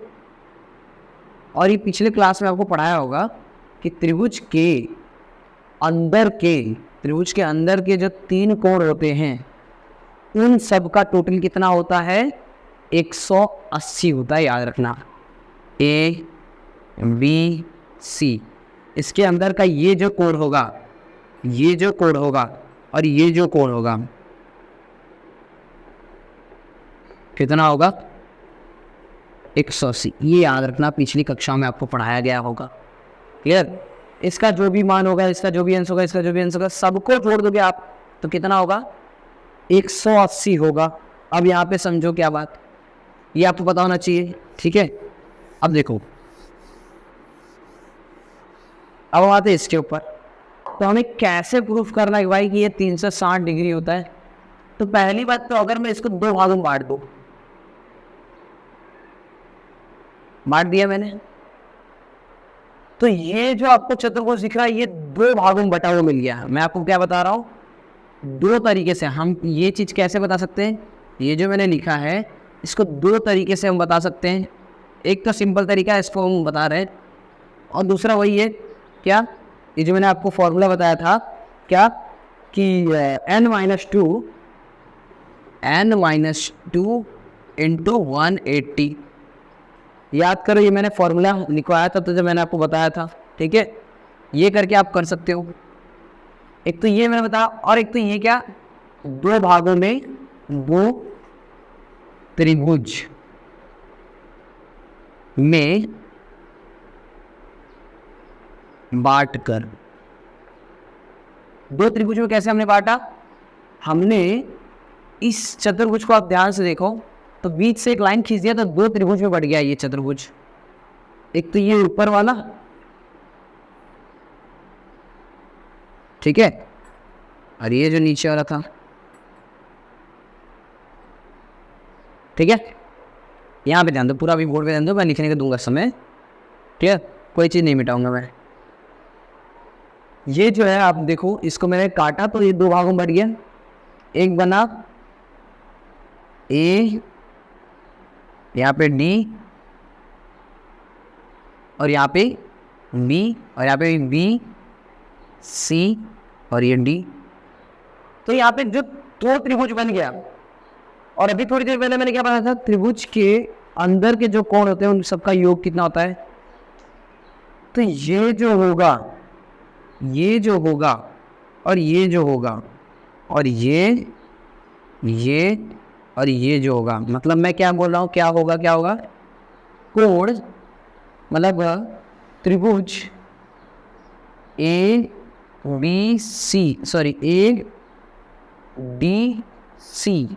डी सी का जो होगा कोण, क्या, कोण ए होगा प्लस कोण डी होगा प्लस कोण बी होगा। मैं क्या समझा रहा हूँ, मैं ये बता रहा हूँ आपको कि 360 डिग्री चतुर्भुज के अंदर के जितने कोण होते हैं, तो चतुर्भुज के अंदर के जो कोण होते हैं उन सबका मान कितना होता है 360 होता है ना। ये कैसे होता है ये मैं समझा रहा हूँ आपको। सबसे पहले मैं आपको 2 भागों में बांट दिया चतुर्भुज को, कितने, 2 त्रिभुज भागों में बांटा। बीच में लाइन खींच दिया तो ये एक त्रिभुज बन गया, ये एक त्रिभुज बन गया। इसका ये कोण, इसमें त्रिभुज कौन सा है, ए डी, यहाँ पे सॉरी ए डी बी आएगा। क्या है यहाँ पे, ए डी बी एक त्रिभुज ये है, और डी मैंने बोला ए डी बी, तो सी डी बी आप ऐसे बोल सकते हो, ए डी बी और सी डी बी ये दो त्रिभुज हो गया। तो पहले ए डी बी में देखें तो कोण ए, कोण बी, कोण डी और कोण बी, इन तीनों का योग करें तो कितना होता है 180। क्योंकि हमने पढ़ा था त्रिभुज के अंदर के जो कोण होंगे वो सबका योग कितना होता है, इसको टोटल कर दें तो कितना होगा 180 होगा। क्लियर। और दूसरा वाला जो देखें, ये पहला वाला हो गया। दूसरे वाले में देखें सी डी बी में देखें तो कोण सी है प्लस कोण डी है प्लस कोण बी है।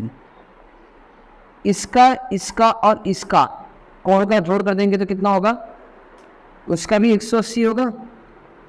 अब अगर हम इन दोनों को जोड़ दे, अगर इन दोनों को जोड़ दे तो हमारा कितना हो जाएगा, 180 और 180 360। तो यही तो है क्या हमारा चतुर्भुज ए बी सी डी, ये हो गया। याद रखना भाई, सिंपल सी बात है। एक चतुर्भुज जो होता है वो अगर हम उसको, हमको बताना कि भाई इसके अंदर के जितने भी कोण होते हैं वो 360 होते हैं, तो हमने उसके लिए क्या किया, हमने दो उसको त्रिभुज में बांट दिया। अब हमको पता है, ये पिछले क्लास में हमको बताया गया है कि त्रिभुज के अंदर के तीनों कोणों का योग कितना होता है, 180 होता है। तो इसका 180, इसका 180 मिला दो कितना हो गया। एक तो ये तरीका है, और आप ये तरीका भी लगा सकते हो, ये फॉर्मूला है क्या, ये पता करने के लिए कि 360 होगा कि नहीं होगा। n क्या है, n है भुजाओं की संख्या। क्या n जो है ये क्या है, भुजाओं की संख्या। तो क्या n इसमें कितने भुजा, 4 भुजा, 4 माइनस 2 गुणे 180, 4 भुजा है ना इसमें, 1 2 3 4, तो 4 n का 4 2 रखा 180 कर दिया, 4 में से 2 गया तो क्या कितना बचा, 2 गुणे 180, तो 18 दूनी 36, 360 ये देखो आ गया। क्लियर। तो इससे ये बात समझ में आती है। तो हमने जो पहले पढ़ा था, क्या पढ़ा था, हमने पढ़ा था कि भाई जो एक बहुभुज होता है उसके बाहर के, ध्यान सुनना, एक बहुभुज जो होता है उसके बाहर के सभी जो कोण होंगे, एक बहुभुज कैसा, जैसे मैंने यहाँ पे बना दिया, एक बहुभुज ये बना दिया, ये बना दिया, क्लियर, फिर ये बना दिया, ये बना दिया, एक ये बहुभुज जो मैंने बनाया, ठीक है, ये कर देते हैं यहाँ पे ये चीज़, ठीक है। एक जो बहुभुज है एक और इसमें ले लेते हैं, कहाँ से, चलो ठीक है, इसमें देखो एक कोण यहाँ पे बन रहा है, कोण यहाँ बन रहा है, कोण यहाँ बन रहा है, कोण यहाँ बन रहा है, ऐसे 5 वाला हमने देखा था, 6 वाला देखा था। तो हमने क्या पढ़ा था कि किसी भी बहुभुज के, लिखवाया था लाइन में मैंने, किसी भी बहुभुज के बाहर के सभी कोणों का माप कितना होगा, कितना होगा, किसी भी बहुभुज के बाहर के सभी कोणों के मापों का योग कितना होगा, 360 होगा। ये हमने पढ़ा था। क्लियर, ये चीज हमने पढ़ा था। बट किसी भी बहुभुज के अंदर कितना होगा ये क्लियर नहीं था। क्लियर, अंदर जो होगा, अंदर का कोण कितना होगा वो नहीं क्लियर था हमको, ठीक है। परंतु चतुर्भुज भी एक बहुभुज है जिसके बाहर के सभी कोणों का माप भी 360 है, अंदर के सभी कोणों का माप भी 360 है। समझ में आया, ये चीज याद रखना। पंचभुज हो जाएगा तो उसका नहीं होगा 360 अंदर का, क्यों, उसमें 2 त्रिभुज थोड़ी बना सकते हम, इसमें तो हमने 2 त्रिभुज बांट भी दिया। तो ये याद रखना कि बहुभुज के सारी भुजाओं का माप जो होता है, बहुभुज एक आकृति है, उसके बाहर के सभी कोणों का माप का योग कितना होगा, 360 होगा। और सिर्फ चतुर्भुज जो है, किसका, चतुर्भुज के सभी कोणों का माप का योग कितना होगा, अंदर की तरफ का कितना होगा, 360 होगा। अब ये चीज देख लो, त्रिभुज क्या है, बहुभुज है कि नहीं, त्रिभुज, बहुभुज का हमने एक टेबल बनाया था ना, तो त्रिभुज, चतुर्भुज, पंचभुज, षटभुज, सप्तभुज, अष्टभुज सब बनाया था। तो त्रिभुज भी था उसमें, त्रिभुज भी एक बहुभुज है ना। इसकी जो बाहर की सारी भुजा है, याद रखना, ये भुजा, ये भुजा और ये भुजा, इस सब का योग कर दे तो कितना हो जाएगा, ये होगा। पर क्या इसके अंदर की जो भुजाएं हैं उनको योग करेंगे तो 360 होगा? नहीं होगा। अभी हमने बताया ना आपको कि इसका और इसका, इन तीनों का योग करते तो कितना होता है, 180 होता है, याद रखना। क्लियर? तो ये चीज़ है जो आपको याद रखना है कि चतुर्भुज एक ऐसा बहुभुज है जिसकी बाहर की और अंदर की, बाह्य भुजा और अंतर की भुजा जितनी भी हो, बाहर की भुजाओं का अगर सारा भुजा जितना होगा उसका योग कर दोगे तो 360 होगा। अंदर जितनी भुजा होगी, सॉरी, बाहर जितना कोण होगा उन सब का योग करोगे तो 360 होगा। अंदर जितनी कोण है उन सब कोणों का योग कर दोगे कितना होगा, 360 ही होगा, याद रखें। त्रिभुज का नहीं होगा, याद रखो, त्रिभुज का 180 होता है। तो ये चीज़ है, हमने यहाँ पे प्रूफ किया कि भाई चतुर्भुज है जिसके ये चीज़ और ये चीज़ है। क्लियर? हमने अभी क्या किया, हमने बस प्रूफ किया कि भाई ये 360 होती है अंदर की जो भुजाएं हैं। चलो अब आपके में जो चतुर्भुजों के प्रकार दिया हुआ है ना उसको समझते हैं। ठीक है, तो मोटे तौर पर चतुर्भुज के इतने प्रकार हैं। ठीक है, पहला है समलंब, दूसरा है समांतर चतुर्भुज, पहला है समलंब चतुर्भुज, दूसरा है समांतर चतुर्भुज, और तीसरा है पतंगाकार चतुर्भुज। और इसी दूसरे में से दो और प्रकार निकलते हैं समांतर चतुर्भुज में। ये है चौथा आयताकार, आयत चतुर्भुज, आयताकार जिसको बोलते हैं, और ये है पांचवा सम चतुर्भुज, और छठा है इन दोनों के जैसे निकलता है वर्ग। ठीक है, जिसको वर्गाकार बोलते हैं। अभी देखो क्या है, चतुर्भुज का मतलब क्या होता है, जिसकी चार भुजाएं होती है। चतुर्भुज का मतलब जिसकी चार भुजाएं होती हैं। क्लियर? अब ये चतुर्भुज के प्रकार को हमने क्यों बांटा पहले वो समझो। देखो, चतुर्भुज का मतलब चार जिसकी भुजा होती है। तो मैं कोई भी आकृति बना दूँ, ऐसे ऐसे ऐसे ऐसे बना दिया मैंने, कुछ भी मन किया मुझे, मैं कैसे ही बना दूँ, ऐसे ऐसे ऐसे ऐसे, ये बना दिया मैंने ऐसे। इसकी भी चार भुजा है कि नहीं है, 1 2 3 4, 1 2 3 4, तो इनको हम चतुर्भुज बोल सकते हैं। बिल्कुल, क्योंकि इसकी कितनी है, चार भुजाएं हैं। ओके, अब जब दुनिया वालों ने ये देखा भाई, जो मतलब मैथ की खोज कर रहे थे ना बहुत, तो लोगों ने देखा कि यार हम ना क्या करते हैं, चतुर्भुज तो ऐसे कितने भी होते हैं, कैसे भी बनाए जा सकते हैं, हम उनको एक प्रकार, उनको एक बांटते हैं, एक ना उनको नाम देते हैं। क्लियर? जिससे पहचानो कि हाँ यार ये चतुर्भुज ऐसा है, वैसा है, और उनके कुछ गुण भी बताते हैं जिससे लोगों को चतुर्भुज निकालने में बड़ी आसानी हो। तो चतुर्भुज जो बनाने वाले थे उन्होंने बोला कि यार समलंब चतुर्भुज का मतलब हम एक ऐसा, हम चतुर्भुज ये बनाएं, एक ऐसी लाइन हो गई। क्लियर? एक ऐसी लाइन हो गई, एक यहाँ से जोड़ दिया और एक यहाँ से जोड़ दिया। दिख रहा है? थोड़ा सा इसको और टेढ़ा बना देते, ऐसे ऐसे, यहाँ पे आपको दिख रहा है। तो सबसे पहले उन्होंने ये बोला कि यार हम ना, चतुर्भुज में चार भुजा होती है, तो हम किसी एक भुजा को, क्या, किसी एक भुजा के जोड़ी को हम समांतर कर देते हैं। क्या? किसी एक भुजा, चार भुजा होती है, 1 2 3 4, उन्होंने बोला कि यार हम ना क्या करते हैं, चार भुजा में से कोई दो भुजा को समांतर कर देते हैं। समांतर का मतलब क्या होता है, समान अंतर पे, समांतर का मतलब समान नहीं कि मतलब इसकी हाइट इतनी और इसकी हाइट बराबर की, समझ रहे हो? देखो इसकी हाइट कितनी, इतनी है, और इसकी हाइट इतनी है, क्या दोनों समान है? नहीं, बट ये दोनों समांतर है। समांतर किसे कहते हैं? समांतर उसे कहते हैं जब कोई रेखा हो और एक और रेखा हो, जब ये दोनों आपस में समान अंतर पे हो, इसकी दूरी यहाँ से भी समान हो और यहाँ से भी समान हो, और ये आगे इनको बढ़ाया जाए और ये आगे जाके आपस में कटे ना, क्या कटे ना, तो इसको हम समांतर बोलेंगे। ये दोनों लाइन को हम क्या बोलेंगे, समांतर बोलेंगे। ये जो दो आपको लाइन दिख रही है ये समांतर नहीं है, क्योंकि इधर पे अंतर और है, इधर कुछ अंतर और है, और तीसरी बात कि इनको हम आगे बढ़ाएंगे तो आपस में क्या हो जाएंगे, कट जाएंगे, जिससे ये समांतर नहीं है। तो समांतर का मतलब क्या होता है, समान अंतर, क्या समान अंतर, और उनको आगे जब बढ़ाया जाए तो आगे वो कटेंगे नहीं। क्लियर। तो अब यहाँ पे क्या दिया हुआ है, मैथ बनाने वाले ने बोला कि भाई चार भुजा में से हम किसी दो भुजा को, क्या चार भुजा में से किसी दो भुजा को हम क्या कर देंगे, समांतर कर देंगे। तो ये जो भुजा है और ये जो भुजा है क्या है, ये समांतर है, क्या है, समांतर है, समान अंतर पे इनको आगे बढ़ाएंगे तो कटेगा नहीं। क्लियर। तो ये क्या है, दोनों समांतर है। क्या ये दोनों समांतर है, ये दोनों समांतर है नहीं, ये दोनों आगे जाके कट जाएंगे। इनको अगर हम आगे बढ़ाएंगे ना तो ये आगे जाके क्या कर देंगे, काटेंगे, जिसकी वजह से ये दोनों समांतर नहीं है, ये समांतर है।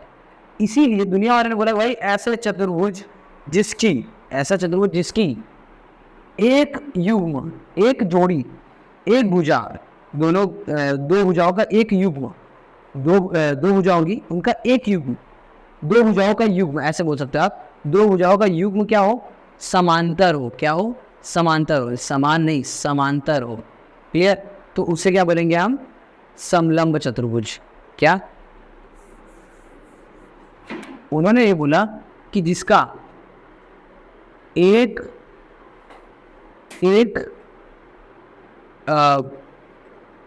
भुजा का युग्म, युग्म का मतलब जोड़ी, क्या हो, समांतर हो, उसे क्या बोलेंगे हम, समलंब चतुर्भुज। याद रखना, पहले वाले का ये हो गया कि समलंब का मतलब चतुर्भुज कैसा भी हो, चतुर्भुज ऐसा ही बन सकता है।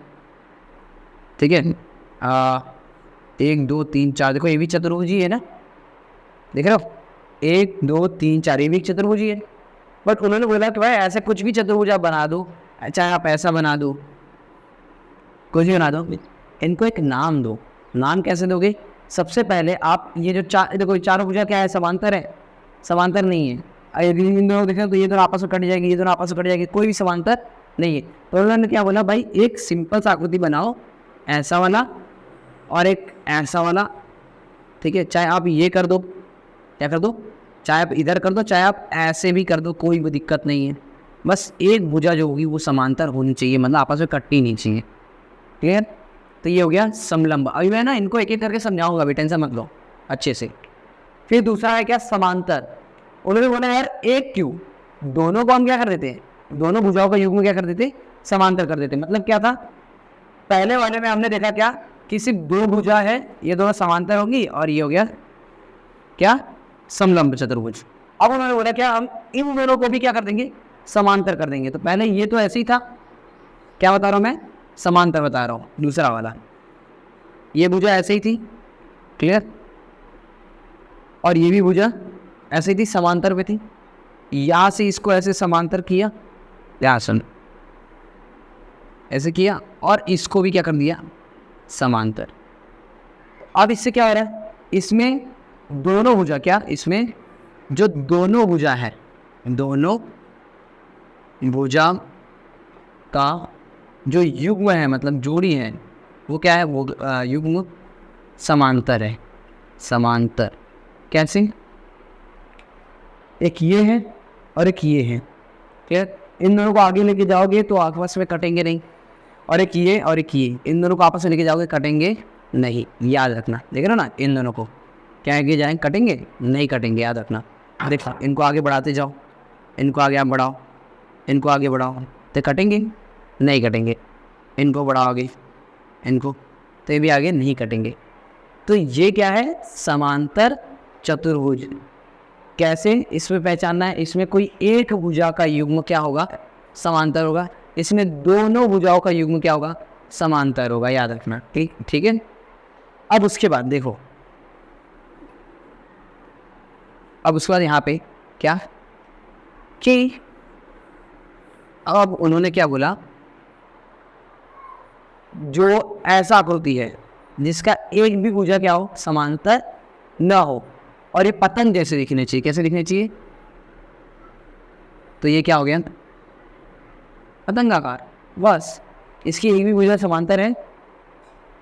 अगर आप इन दोनों देखोगे तो ये दोनों तो आपस में कट ही रहा है, ये दोनों देखोगे आपस में कट ही रहा है, ठीक है। तो ये इसमें कोई भुजा समांतर नहीं है, इसलिए ये क्या है? पतंगाकार है, ठीक है। वो तो सिंपल है। अभी आयत समचतुर्भुज पे आते हैं। आयत क्या है? अब कोण, ये सब कोण की वजह से बनते हैं। क्या? कोण की वजह से। ये बोला गया भाई समांतर जो है, समांतर दिखता कैसे? ऐसे, ठीक है, याद रखना। समांतर कैसे बनता है? समांतर दिखता है इस तरीके से, दिख रहा है आपको? इसे कहते हैं समांतर चतुर्भुज, याद रखना, ठीक है। और इसकी आकृति बनाओ तो कैसे दिखता है? ये समलंब, ये पहला वाला, ये दूसरा वाला, ये तीसरा वाला। अब इसमें ही इनके ये जो कोण बन रहे हैं, ये दोनों जो कोण हैं, ये क्या है? समान है कि असमान? असमान है। ये इतना खुला हुआ है और ये ऐसे खुला हुआ है, दोनों असमान है। ये बोला गया कि भाई इनको ना, इनको पकड़ के ऐसे सीधा कर दो। मतलब ये जो दोनों लाइन दिख रही है, इसको क्या कर दो? एकदम सीधा कर दो। तो इस तरीके से बनेगा, इस प्रकार से बनेगा ना। और यहाँ पे इन सब का कोण कितना हो जाएगा? 90 हो जाएगा। हमने क्या किया? एकदम सीधा कर दिया, 90 90 90। समझ रहे हो? ये क्या है? ये उन्होंने बोला क्या? इसको बस पकड़ के सीधा कर दिया। ये समांतर चतुर्भुज था, इसको पकड़ के सीधा कर दिया, ये बन गया आयताकार। क्या बन गया? आयताकार। इस आयताकार में क्या है? इससे सारे कोण 90 डिग्री होंगे, और इसका ये वाली भुजा इस वाली भुजा के बराबर होगा, ये वाली भुजा इस वाली भुजा के बराबर होगा। चारों आपस में बराबर नहीं होंगे, याद रखना। ऐसा इसमें भी था, ये भुजा इसके बराबर, ये भुजा इसके बराबर, याद रखना, ठीक है। ये चीज़ क्लियर हुआ? तो ये क्या हुआ? पहला समलंब चतुर्भुज जिसकी एक भुजा का युग्म क्या हो? समांतर हो। समांतर चतुर्भुज जिसकी दोनों भुजा, ये भुजा भी और ये भुजा, इन दोनों भुजा की युग्म क्या हो? समांतर हो। पतंगाकार में एक भी समांतर नहीं है। फिर आयताकार कैसे बना? इसी को पकड़ के सीधा कर दिया गया और एकदम 90 डिग्री का बना दिया गया, ये बन गया आयताकार। अब आते समचतुर्भुजाकार। वो ये बोलते थे कि भाई यहाँ पे देखो, इसको, इसके चारों अलग अलग हैं, ठीक है, भुजा, इसका मान, इसका मान, इसका मान और इसका मान, चारों अलग अलग हैं। ये इसके बराबर है, ये इसके बराबर है, ठीक है। हम क्या करते? इन सबको आपस में क्या कर देते? बराबर कर देते। तो सबको आपस में बराबर कर देंगे तो ये भुजा ऐसे बनेगी, ये भुजा, ये भुजा और ये भुजा, क्लियर। जिससे क्या होगा? ये वाली भुजा इस वाली भुजा के बराबर, ये वाली भुजा, सॉरी, ये वाली भुजा इस वाली भुजा के बराबर, ये दोनों आपस में बराबर, ये दोनों आपस में बराबर। इसका मतलब चारों क्या है? आपस में बराबर। तो ये क्या होगा? ऐसा होगा। तो ये क्या है? एक 5वां नंबर का समचतुर्भुजाकार, क्लियर। आकृति याद कर लो। अब इनकी खासियत भी है क्या, वो बताऊंगा आपको मैं आगे। और छठा क्या है? वर्ग। वर्ग क्या है? अच्छा, आपने इसको एक काम करो, इन सबका भुजा क्या किया आपने? भुजा समान कर दिया आपस में, चारों का समान कर दिया।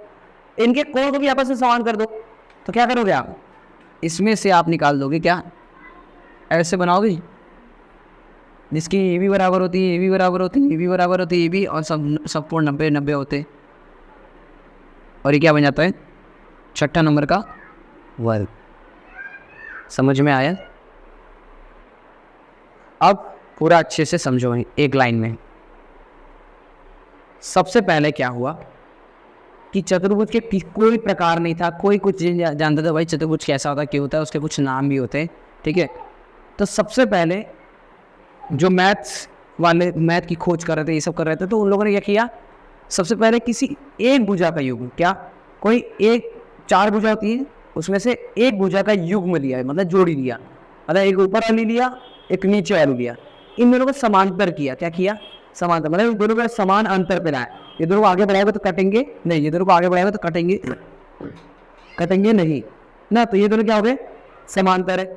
और बाकी की जो दो भुजा थी वो समांतर नहीं है, ठीक है। तो ऐसा पहला आकृति क्या बना, समलंब, क्या, समलंब चतुर्भुज।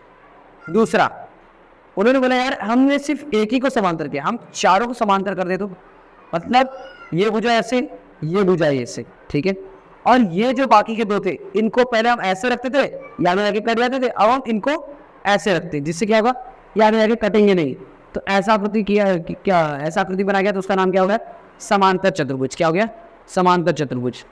फिर बोला ना भाई ऐसी भुजा, ऐसी आकृति जिसका चारों भुजा क्या हो, असमान हो, और वो आपस में जाके मतलब वो समांतर भी ना हो, तो ये क्या होंगे, पतंगाकार। फिर उसके बाद क्या आया, समांतर चतुर्भुज को देखा गया, उसको बोला भाई इसकी ये भुजा इस वाली भुजा बराबर, और ये वाली भुजा इस वाली भुजा के सॉरी समांतर बराबर, ये दोनों आपस में ये बराबर है और ये बराबर है, और ये दोनों समांतर भी है। अब क्या किया गया, इन्हीं के सारे भुजाओं को समान कर दिया गया। क्या कर दिया गया, इनको ऐसे ही रखा गया, इनके सारे भुजाओं को बस समान कर दिया गया, तो वो क्या बन गया, समचतुर्भुज। क्या बन गया, इनको ऐसे ही रखा गया ना, देखो ये ऐसे ही है, दोनों फर्क क्या है, ये दोनों फर्क क्या है, दोनों फर्क ये है, इसकी ये वाली भुजा इस वाली भुजा बराबर है, ये वाली भुजा इस वाली भुजा बराबर है, और इसमें देखा जाए तो ये सारे के सारे आपस में क्या है, बराबर है। ये भुजा ये भुजा ये भुजा ये भुजा सब आपस बराबर है, तो ये हो गया समचतुर्भुज। फिर देखा गया भाई समचतुर्भुज जो है, क्या समचतुर्भुज की सारी भुजाएं समान होती है, इससे सारे कोण भी बराबर कर दो तो क्या बन गया, वर्गाकार। क्लियर। और ये जो है आयत, आयत कैसे आया, समांतर चतुर्भुज जो था उसी को बस सीधा कर दिया गया और बना दिया गया 90 डिग्री का कोण। बाकी इसमें भी सेम वही बात है कि जो इसकी भुजा इसके बराबर, इसकी भुजा इसके बराबर, इसमें भी इसकी भुजा इसके बराबर, इसकी इसके बराबर। क्लियर। और ये सारे 90 डिग्री कोण। तो ये हो गया पूर्वा चतुर्भुजों के प्रकार। अब हम इनको एक एक करके इनके गुण को समझते हैं और इनके गुण को लिखते हैं। ओके, अब हम चतुर्भुजों को एक एक करके समझते हैं। तो सबसे पहला क्या है, हमने दिया था समलंब चतुर्भुज। ठीक है, अब समलंब चतुर्भुज क्या है मैंने समझाया था, यहाँ पे मैंने लिखवा दिया, इसको अच्छे से आप लिख लो। ठीक है, कि समलंब चतुर्भुज ऐसा चतुर्भुज जिसकी भुजाओं का एक युग्म, जिसकी भुजाओं का एक युग्म, जिसकी जितनी भी इसकी भुजा 4 है, इन चारों भुजाओं का एक युग्म, एक युग्म मतलब जोड़ी। युग्म का मतलब क्या होता है, जोड़ी। तो एक युग्म की जोड़ी क्या हो, समांतर हो। क्या हो, तो ये और ये समांतर नहीं है, ये वाली भुजा और ये वाली भुजा समांतर है। ठीक है, उसे क्या बोलेंगे हम, समलंब चतुर्भुज कहते हैं। अभी जो मैं समांतर बोल रहा हूँ ना, समांतर, ये समांतर को ऐसे 2 डंडियों से दर्शाया जाता है। जब कोई भी भुजा समांतर हो तो उसे इस 2 डंडी से दर्शाया जाता है, याद रखना। तो यहाँ पे कौन समांतर है, ए बी किसके समांतर है, सी डी के समांतर। ए बी सी डी के समांतर है, इसलिए देखो ए बी समांतर है किससे, सी डी से। ये याद रखना, जितने भी मैं 2 लिखाऊंगा वो सब इंपॉर्टेंट है, याद रखना, इनको याद रख लेना। कि इसमें क्या है, समलंब चतुर्भुज में ए बी समांतर डी सी होता है, सी डी मतलब ए बी की समांतर सी डी होता है। Clear, P Q R F कुछ भी हो सकता है, तो आपको याद रखना है। दूसरा, पतंगाकार चतुर्भुज। ये क्या है, एक पतंगाकार चतुर्भुज तब कहलाएगा, कब कहलाता है पतंगाकार चतुर्भुज, जब उसकी 2 आसन्न कोण, ये क्या आ गया, 2 आसन्न कोण। आसन्न कोण का मतलब होता है बाजू का कोण। क्या, इधर ध्यान दो, क्या होता है, बाजू का कोण। तो बाजू का कोण जो होता है ना, वो क्या होता है, आसन्न कोण। क्लियर। तो एक पतंगाकार तब कहलाता है, आकृति कब कहलाता है, जब उसकी 2 आसन्न कोण, 2 आसन्न कोण मतलब बाजू कोण। इसके बाजू कौन सा कोण है, ये वाला। इसके बाजू में कौन सा कोण है, ये वाला ना। इसके बाजू में ये वाला कोण, इसके बाजू में ये वाला कोण। जब उसकी 2 आसन्न कोण का युग्म, युग्म का मतलब मैंने क्या बताया, जोड़ी। 2 आसन्न कोण, इस वाले 2 आसन्न कोण और इस वाले 2 आसन्न कोण की जोड़ी यानी युग्म। इसका युग्म, इसका और इसका युग्म क्या हो, समान हो। क्या हो, समान मतलब इसकी जो हाइट होगी वो इसकी भी हाइट होगी, इसकी जो हाइट होगी वो इसकी भी हाइट होगी। तो जो समान हो, परंतु क्या, परंतु उसकी जो समूह भुजाएं, क्या, सम्मुख का मतलब होता है सामने की, ठीक है, याद रखना। सम्मुख का मतलब क्या होता है? सामने की। देखो मेरे बगल की मैं बात करूँ तो जैसे अभी जैसे मेरे कोई बगल में बैठा है तो उसको क्या बोलेंगे? मेरा आसन्न कोण है वो, ठीक है, मेरा आसन्न है मतलब बाजू में मेरे। सम्मुख का मतलब होता है मेरे सामने जो है, ठीक है, बगल में वाला आसन, सामने वाला सम्मुख। तो क्या है?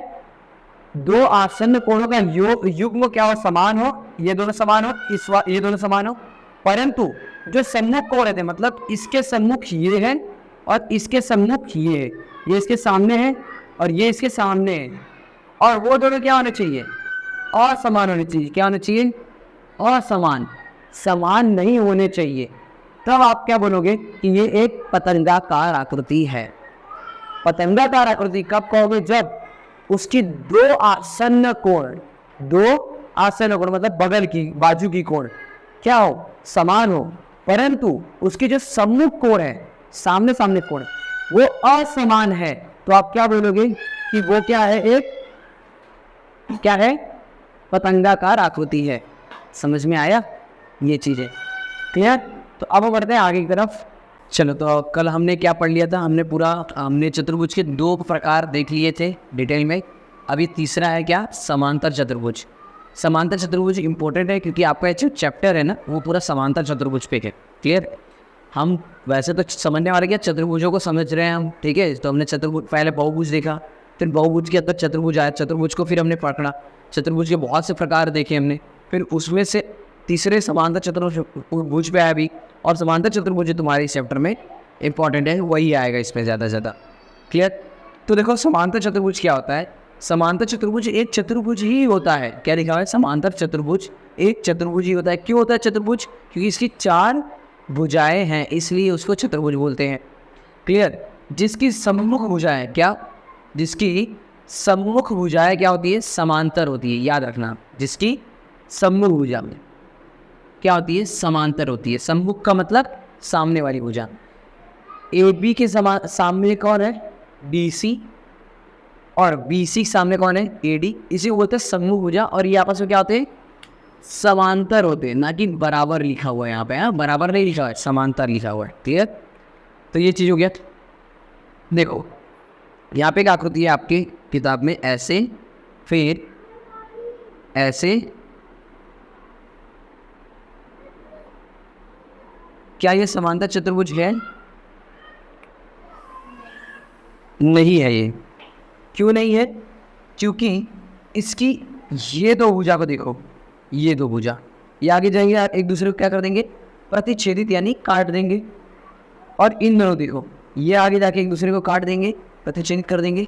इनको अगर हम आगे लेके जाएं और इनको आगे लेके जाएं तो यहाँ पर जाके बाद में काट देंगे, और इनको भी। तो ये क्या है? ये आपका समांतर चतुर्भुज नहीं है। क्यों? क्योंकि ये आपस में क्या हो जाएंगे? प्रतिच्छेदित हो जाएंगे। इसके सम्मुख भुजा क्या होनी चाहिए? समांतर होनी चाहिए। समांतर समझाया था ना? समांतर का मतलब क्या? जैसे ये दोनों क्या है? समांतर है। क्यों? क्योंकि ये इस दिशा में तो ये भी इस दिशा में है। क्लियर? अब अगर मैंने थोड़ा सा इसको ऐसे चेंज कर दिया तो अब ये दोनों समांतर नहीं है, क्योंकि ये दोनों आगे जाके कट जाएंगे, ये दोनों आगे जाके ऐसे कट जाएंगे, इसलिए समांतर नहीं है। समांतर में याद रखना है एक ही दिशा। क्लियर? समांतर और समान में फ़र्क है। समान का मतलब देखो, जैसे इनकी दोनों की हाइट क्या है? सेम है, इसलिए क्या है? समांतर है। क्लियर? अब जैसे अगर आप मुझे ये पेन दोगे तो ये देखो, इनकी हाइट अगर देखोगे तो थोड़ी सी बड़ी है पेन की ना, तो ये दोनों समांतर तो है क्योंकि एक ही दिशा में है, बट समान नहीं है क्योंकि थोड़ी सी इसकी हाइट बड़ी हुई है। क्लियर? ये चीज़ है। तो समांतर ये चीज़ है।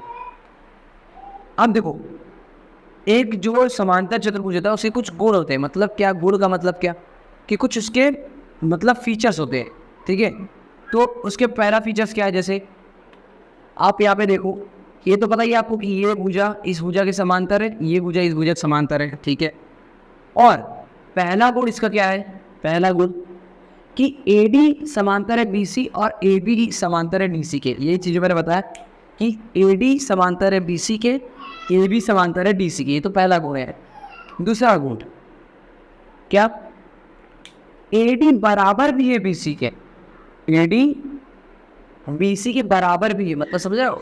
अब जैसे अगर इसका 5 होगा तो इसका भी 5 सेंटीमीटर होगा, इसका 10 सेंटीमीटर होगा तो इसका भी 10 सेंटीमीटर। ये बोल रहा है कि AD BC के समान, BC के बराबर है, और AB BC के बराबर है। तो कभी भी तुमको समांतर चतुर्भुज आ जाए तो याद रखना कि उसकी जो दोनों सम्मुख भुजाएं हैं वो आपस में समांतर भी है और बराबर भी है, ठीक है। ये आपका एक गुण है, उसमें बोर्ड किताब में लिखा हुआ है, ये आपको नोट डाउन कर लेना है। क्या कि समांतर चतुर्भुज की सम्मुख भुजाएं बराबर माप की होती है। समांतर चतुर्भुज की सम्मुख जो भुजाएं हैं वो बराबर माप की होती हैं, वो यहाँ पे लिखा हुआ है आपके यहाँ पे, ठीक है। फिर उसके बाद सेकेंड इसका जो है थर्ड, यहाँ पे क्या बोल रहा है, कोण A बराबर है कोण C के और कोण B बराबर है कोण D के। कौन सा कोण? कोण A। कोण A कहाँ है? ये रहा। किसके बराबर है? कोण C के। मतलब अगर इसका 60 डिग्री होगा तो इसका भी 60 डिग्री, इसका 50 डिग्री तो इसका भी 50 डिग्री, याद रखना। तो इसका माप इस माप के बराबर है, याद रखना। और BD का माप, BD का कोण का माप कोण B जो है वो D कोण के बराबर है। अगर ये 30 होगा तो ये भी 30, ठीक है। ये दोनों आपस में बराबर नहीं है, याद रखना। ये दोनों आपस में बराबर है, ठीक है, और ये दोनों आपस में बराबर है, ठीक है। अब इस पर से गुण है, कौन सा आपकी किताब में यहाँ पे लिखा हुआ है कि समांतर चतुर्भुज के सम्मुख कोण। सम्मुख कोण किसे बोलेंगे? जो आमने सामने की है। इस सब मैं यहाँ पे समझाऊंगा ही, क्लियर। जो आमने सामने के कोण होते हैं ना, इसके सामने ये नहीं, इसके सामने ये, ठीक है। तो इसे बोलते हैं सम्मुख कोण बोलते हैं, क्लियर। यहाँ पे क्या होता है, समांतर चतुर्भुज के सम्मुख कोण बराबर माप के होते हैं, ये चीज़ याद रखना है। और फिर चौथा क्या है, ये याद रखना। यहाँ पे मैंने विकर्ण आपको बताया, तो विकर्ण क्या होता है, एक बिंदु से दूसरे बिंदु को जब हम जोड़ते हैं, एक बिंदु से इसको भी हम जोड़ सकते थे, बट ये तो भुजा बन गई है ना, पता था ना। विकर्ण कैसे बनता है, इस वाले बिंदु से मैं इसको छोड़ के इसके जो बगल में उसको छोड़ के तीसरे वाले से मैं मिला दूँ अगर, तो क्या बन जाता है, विकर्ण, बताया था। और फिर इस बिंदु से मैं इसको छोड़ दूँ और इससे मिला दूँ, तो ये क्या हो गया, विकर्ण, क्लियर। बगल वाले बिंदु से नहीं जोड़ना है, इसके सामने वाले, ठीक है। तो यहाँ पे दो ही विकर्ण बनी, एक ये विकर्ण और एक ये विकर्ण। तो ये विकर्ण जो बनी, इसका क्या खासियत है समांतर चतुर्भुज में? इसका खासियत बहुत है। क्या है? ये बोल रहा है कि AO इसकी बात कर रहा है, AO की बात कर रहा है। AO बराबर होता है किसके? OC के बराबर होता है। मतलब समझ रहा हो, इसका जितना माप होगा वही इसका भी इतना माप होगा, याद रखना, क्लियर। फिर उस पर BO कौन? BO इसकी बात हो रही है, OD के बराबर है, OD के बराबर है। मतलब समझ रहे हो, इसका जो माप होगा वो इसके बराबर होगा। इसका मतलब क्या है, ये सब आपको याद रखना पड़ेगा, क्लियर है। अगर ये 10 है, 10 सेंटीमीटर, तो ये भी 10 सेंटीमीटर। अगर ये 15 है तो ये भी 15 सेंटीमीटर होगा, याद रखना, क्लियर। चौथा ये गुण है, यानी फीचर से। चौथे गुण पे क्या लिखा हुआ है तुम्हारे किताब में? ये लिखा हुआ है, समांतर चतुर्भुज के विकर्ण एक दूसरे को समद्विभाजित करते हैं। समांतर चतुर्भुज के विकर्ण क्या करते हैं? एक दूसरे को क्या करते हैं? समद्विभाजित करते हैं। मतलब समान रूप से द्विभाग में बांटते हैं।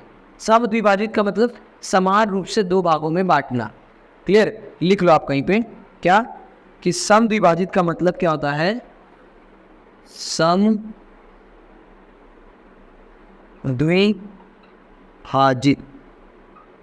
समद्विभाजित का मतलब होता है समान दो भागों में बांटना, याद रखना। समान दो भागों में बांटना ही क्या होता है? समद्विभाजित होता है, क्लियर। तो ये आपको आपका यहाँ पे एक गुण दिया हुआ है, क्लियर। किसका?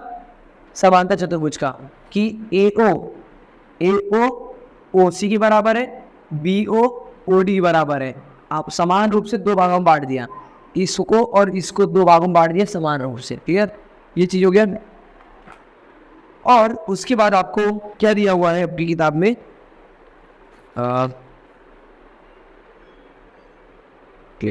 चलो एक और गुण है इसमें, बट मैं उससे पहले आपको यहाँ पे समझा देता हूँ ना क्या हो रहा है यहाँ पे। समांतर चतुर्भुज के अवयव ना, ये क्या है, देखो पहली चीज यहाँ पे लिखा हुआ है सम्मुख भुजा। सम्मुख भुजा मतलब सामने की भुजा। तो एडी, एडी के सामने कौन सी भुजा है, बीसी, ये लिखा हुआ है मैंने। और एबी के सामने यानी सम्मुख भुजा कौन सी है, बीसी, यही बस मैंने लिखा हुआ है, ठीक है। फिर उसके बाद क्या आता है, सम्मुख कोण। सम्मुख कोण मतलब सामने का कोण। इस कोण के सामने ये कोण है और इस कोण के सामने ये कोण है, यही मैंने लिखा है। कोण ए के सामने कोण सी है, कोण बी के सामने कोण डी है, इसे बोलते हैं सम्मुख कोण। थर्ड, आसन्न भुजा। क्या, आसन्न भुजा क्या है, आसन्न भुजा मतलब देखो जैसे हम बोल सकते हैं बगल की बगल वाली जो भुजा है, या फिर आप इसको क्या समझ सकते हो, ये समझ सकते हो कि भाई एक भुजा की जो शुरुआती बिंदु है और उसका जहाँ पे अंत हो रहा है, एक भुजा का जहाँ से शुरुआत बिंदु हो रहा है उसका जहाँ अंत हो रहा है, उसी अंत बिंदु से किसी और भुजा की भी आरंभ होती है, उसी को बोलते हैं आसन्न भुजा। क्या मैं बोल रहा हूँ, इस भुजा की शुरुआत हुई यहाँ से और यहाँ पे खत्म हुई, ए की शुरुआत हुई बी पे खत्म हुई, और बी से हुई सी तक एक दूसरी भुजा तैयार हुई। यानी मैं बोल सकता हूँ ए बी और बी सी, ए बी और बी सी क्या है, आसन्न भुजा है। इसकी शुरुआत यहाँ से हुई, यहाँ से लेके यहाँ पे खत्म हुई, फिर यहीं से एक और भुजा की शुरुआत हुई, यहाँ पे खत्म हुई, तो ये जो भुजा है आसन्न भुजा है। क्लियर होगा। फिर उसके बाद और क्या है, ए बी बी सी आसन्न हो गया, B C B C C D ये भी क्या है, आसन्न है। और सी डी, याद ध्यान दो, सी डी डी ए के क्या है, आसन्न है। क्लियर। भुजा, कोण की बात करते हैं, आसन्न कोण। आसन्न कोण का मतलब क्या है, आसन्न कोण मतलब आप जैसे इसमें आप आसन्न कोण कैसे पहचानोगे कि एक ही भुजा के, एक ही कॉमन भुजा के ऊपर अगर दो कोण हैं, एक कॉमन भुजा है, दो कोण किसी एक कॉमन भुजा पे आ रहे हैं, दो कोण किसी एक कॉमन उभयनिष्ठ भुजा हो, कॉमन मतलब उभयनिष्ठ भुजा के ऊपर आ रहा है, तो उसे क्या बोलेंगे, आसन्न कोण। तो यहाँ पे देखो ए बी, ए बी जो है इसमें दो कोण कौन से हैं, कोण ए और कोण बी। कोण ए और कोण बी किसी एक उभयनिष्ठ भुजा यानी कॉमन भुजा के ऊपर आ रहा है, किसके ऊपर, ए बी के। तो यहाँ पे क्या आएगा, आसन्न कोण में आएगा कोण ए और कोण बी। कोण ए और कोण बी यह आसन्न भुजा है, आसन्न कोण है, क्योंकि ये ए बी के ऊपर दोनों आ रहे हैं, ठीक है। फिर बी सी पे देखो ध्यान से, बी सी, इस बी सी पे कोण बी और कोण सी आ रहे हैं, इसलिए कोण बी और कोण सी भी क्या है, आसन्न कोण है। फिर डी सी को देखो ध्यान से, इसमें कोण डी और उसमें कोण सी आ रहे, इसलिए कोण डी, कोण सी और डी भी क्या हो गए, आसन्न कोण। फिर ए डी को ध्यान दो, ए डी पर दो कोण कौन से बन रहे हैं, कोण ए और कोण डी, तो ये हो गया कोण डी और कोण ए। क्लियर, आसन्न कोण है। तो यहाँ तक आपको मैंने आसन्न, सम्मुख भुजा, सम्मुख कोण, आसन्न भुजा और आसन्न कोण समझा दिए हैं, ठीक है। अब यहाँ पे एक गुणधर्म लिखा हुआ है, यहाँ पे इसको समझो, जो आपका पेज नंबर 27 पे है। क्या लिखा है यहाँ पे, समांतर चतुर्भुज के आसन्न कोण संपूरक होते हैं। ये क्या बोला इसने, आसन्न कोण क्या होते हैं, संपूरक होते हैं। संपूरक का मतलब क्या है पता है आपको, देखो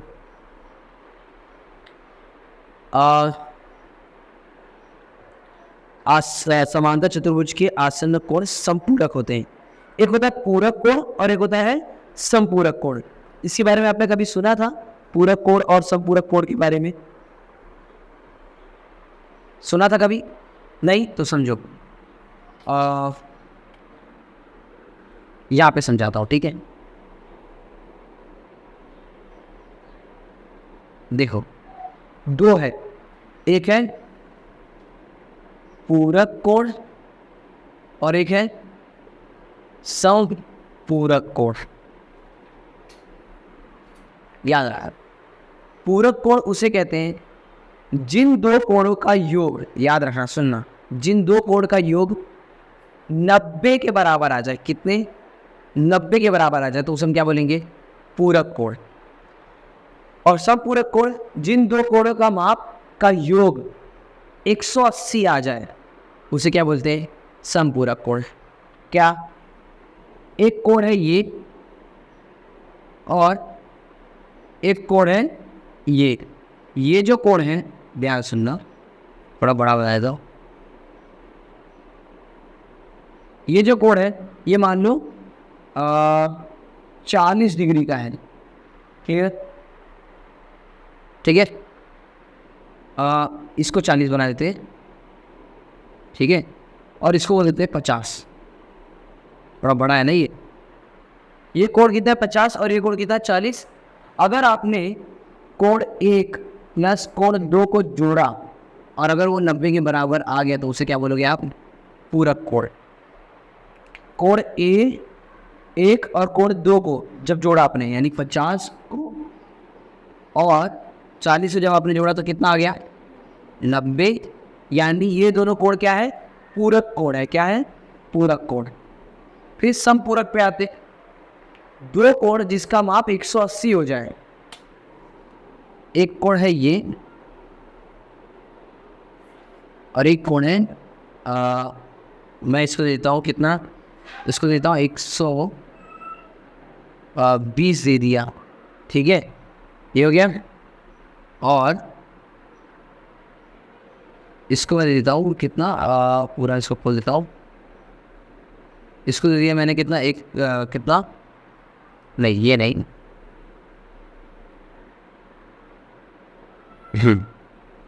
ये इसको मैंने दे दिया 60। क्लियर? अब देखो कोण 1 जो है, इधर ध्यान दो, समझने में ज़्यादा ध्यान दिया करो ना। कोण 1 और कोण 2 को अगर हम जोड़ दें और अगर उन दोनों का माप कितना आ जाए? 180 के बराबर आ जाए तो ये दोनों कोण क्या कहलाएंगे? समपूरक कोण कहलाएंगे। 120 प्लस 60 कितना हो गया? कितना हो गया? 180 हो गया। समझ में आया? तो पूरक कोण ये होता है, समपूरक कोण ये होता है। इतना मैंने समझा दिया पूरक और समपूरक कोण। अब यहाँ पे जो दिया था गुणधर्म, क्या बोला था? कि समांतर जो चतुर्भुज होता है, समांतर जो चतुर्भुज होता है उसके आसन्न कोण, आसन्न कोण कौन कौन से होंगे? आसन्न कोण होगा, मैंने आप समझा ना, आसन्न कोण क्या? बी सी आसन्न कोण होंगे, सी बी आसन्न कोण होंगे, बी ए आसन्न कोण होंगे, ए डी आसन्न कोण होंगे। इन्हीं को आसन्न कोण होते हैं जो बगल वाली है, यानी एक की भुजा के ऊपर आई हुई है। जो आसन्न कोण होते हैं वो पूरक लिखा है, सॉरी समपूरक लिखा हुआ है। क्या लिखा हुआ है? समपूरक लिखा है। इसका मतलब क्या? बहुत इंपॉर्टेंट है ये गुण, यहाँ पे लिख लो कहीं पे आप। क्या कि गुण नंबर मैंने 4 तो लिखवा था ना, यहाँ पे 5वां लिख लो। ठीक है, 5वां गुण कि समांतर चतुर्भुज के आसन्न कोण क्या होते हैं? आसन्न कोण समपूरक होते हैं। समपूरक होते हैं। क्लियर? ये याद रखना, ये 5वां गुण है इसका। क्या है? यहाँ पे ये जो है ये गुण नंबर, मतलब इसके फीचर जो है ये 5वां है। क्लियर? ये याद रख लेना। अब इसको समझाते हैं क्या है। वैसे तो मैंने बता दिया क्या लिखा है? समांतर चतुर्भुज के जो आसन्न कोण होते हैं वो समपूरक होते हैं। इसका मतलब क्या? इसका मतलब ये है, हम दो समपूरक कोण लेते हैं, एक कोण लेते हैं डी और एक कोण लेते हैं सी ना, कोण डी और कोण सी, इन दोनों को लेंगे तो इसका कभी भी माप जो है कोण डी प्लस कोण सी का माप कितना होगा? 180 के बराबर होगा। मतलब इसका जो कोण होगा और इसका जो कोण होगा, इन दोनों को जोड़ दोगे तो आप क्या मिल जाएगा, आपको 180 के बराबर मिल जाएगा। ये यहाँ से हमको समझ में आता है। क्लियर। तो समांतर चतुर्भुज आपके लिए बहुत इंपॉर्टेंट है। मैंने हर चीज़ें बता दी आपको कि समांतर चतुर्भुज में क्या क्या गुणधर्म, क्या क्या चीज़ें होता है। क्लियर। अब हम आगे बढ़ते हैं। चलिए, तो अब हम क्या करेंगे, अब हम नेक्स्ट टॉपिक पढ़ेंगे, कुछ विशिष्ट समांतर चतुर्भुज। ठीक है। तो समांतर चतुर्भुज को हमने समझ लिया था। अब समांतर चतुर्भुज के जो अंदर की अगर बात करें तो समांतर चतुर्भुज के 3 और टाइप्स होते हैं। ठीक है। समांतर चतुर्भुज मैं बताया था पहले ही, आपको स्ट्रक्चर लिखवा दिया था। समांतर चतुर्भुज पहला आता है समचतुर्भुज, फिर दूसरा आता है क्या बोलते हैं वर्ग आता है, और तीसरा आयत आता है। ठीक है। तो ये सब चीज़ें मैंने स्ट्रक्चर में पहले ही समझा दिया था। तो अब हम लेते हैं समचतुर्भुज को। तो समचतुर्भुज जो है वो क्या है, समचतुर्भुज एक समांतर चतुर्भुज ही होता है। क्या होता है, ये समांतर चतुर्भुज ही होता है जिसमें समांतर चतुर्भुज के सारे गुण होते हैं। जो जो समांतर चतुर्भुज में आपने पढ़े थे ना, जो जो उसके गुण थे, समांतर भुजाएं होती हैं, सम्मुख कोण बराबर होते हैं, ये सब चीज़ें वो सब इसमें लगे। क्यों? क्योंकि भाई समांतर चतुर्भुज का ये टाइप्स है ना। क्लियर। तो उसमें सारे गुण होते हैं, परंतु इसमें क्या होता है, इसमें सारी भुजाएं क्या होती है, समान होती है। याद रखना, क्या, जो सारी के सारी भुजाएं होती है वो क्या होती है, समान। समांतर चतुर्भुज में क्या होता था, ये समांतर चतुर्भुज की आकृति होती थी। इसमें ये भुजा इस वाली भुजा बराबर और ये वाली भुजा इस वाली बराबर होती थी। इसमें क्या है, इसमें सारी भुजा बराबर है। मतलब ये वाली भुजा इसके बराबर, ये वाली इसके बराबर, ये वाली इसके बराबर, सब आपस में बराबर है। ठीक है। बस इसमें यही है, बाकी सारे गुण लगते हैं किसके, समांतर चतुर्भुज के। क्लियर। अब इसमें एक स्पेशल गुण क्या है वो मैंने अलग से यहाँ पे लिखा हुआ है। क्या कि इसका जो स्पेशल गुण क्या है, सारे गुण तो लगते हैं इसमें, बट एक और अलग से क्या लगता है जो इसमें लगता है वो उसमें नहीं लगता। किसमें, समांतर चतुर्भुज में। वो है एक समचतुर्भुज के विकर्ण जो होते हैं वो परस्पर लंब समद्विभाजक होते हैं। ये जो लंब समद्विभाजक है, इसका मतलब समझ लो, लंब समद्विभाजक भाजक। किसी भी चीज को लंब कब बोलते हैं, लंब किसे बोलते हैं हम, लंब बोलते हैं 90 डिग्री को। कोई भी ऐसे जो सीधा होता है, कोई आधार के ऊपर एक सीधी लाइन होती है, तो जो बन रहा है कोण, कोना जो बन रहा है वो कितना होता है, 90 का होता है, उसी को बोलते हैं लंब। क्या बोलते हैं, लंब। सम का मतलब होता है समान, द्विभाजक का मतलब दो भाग।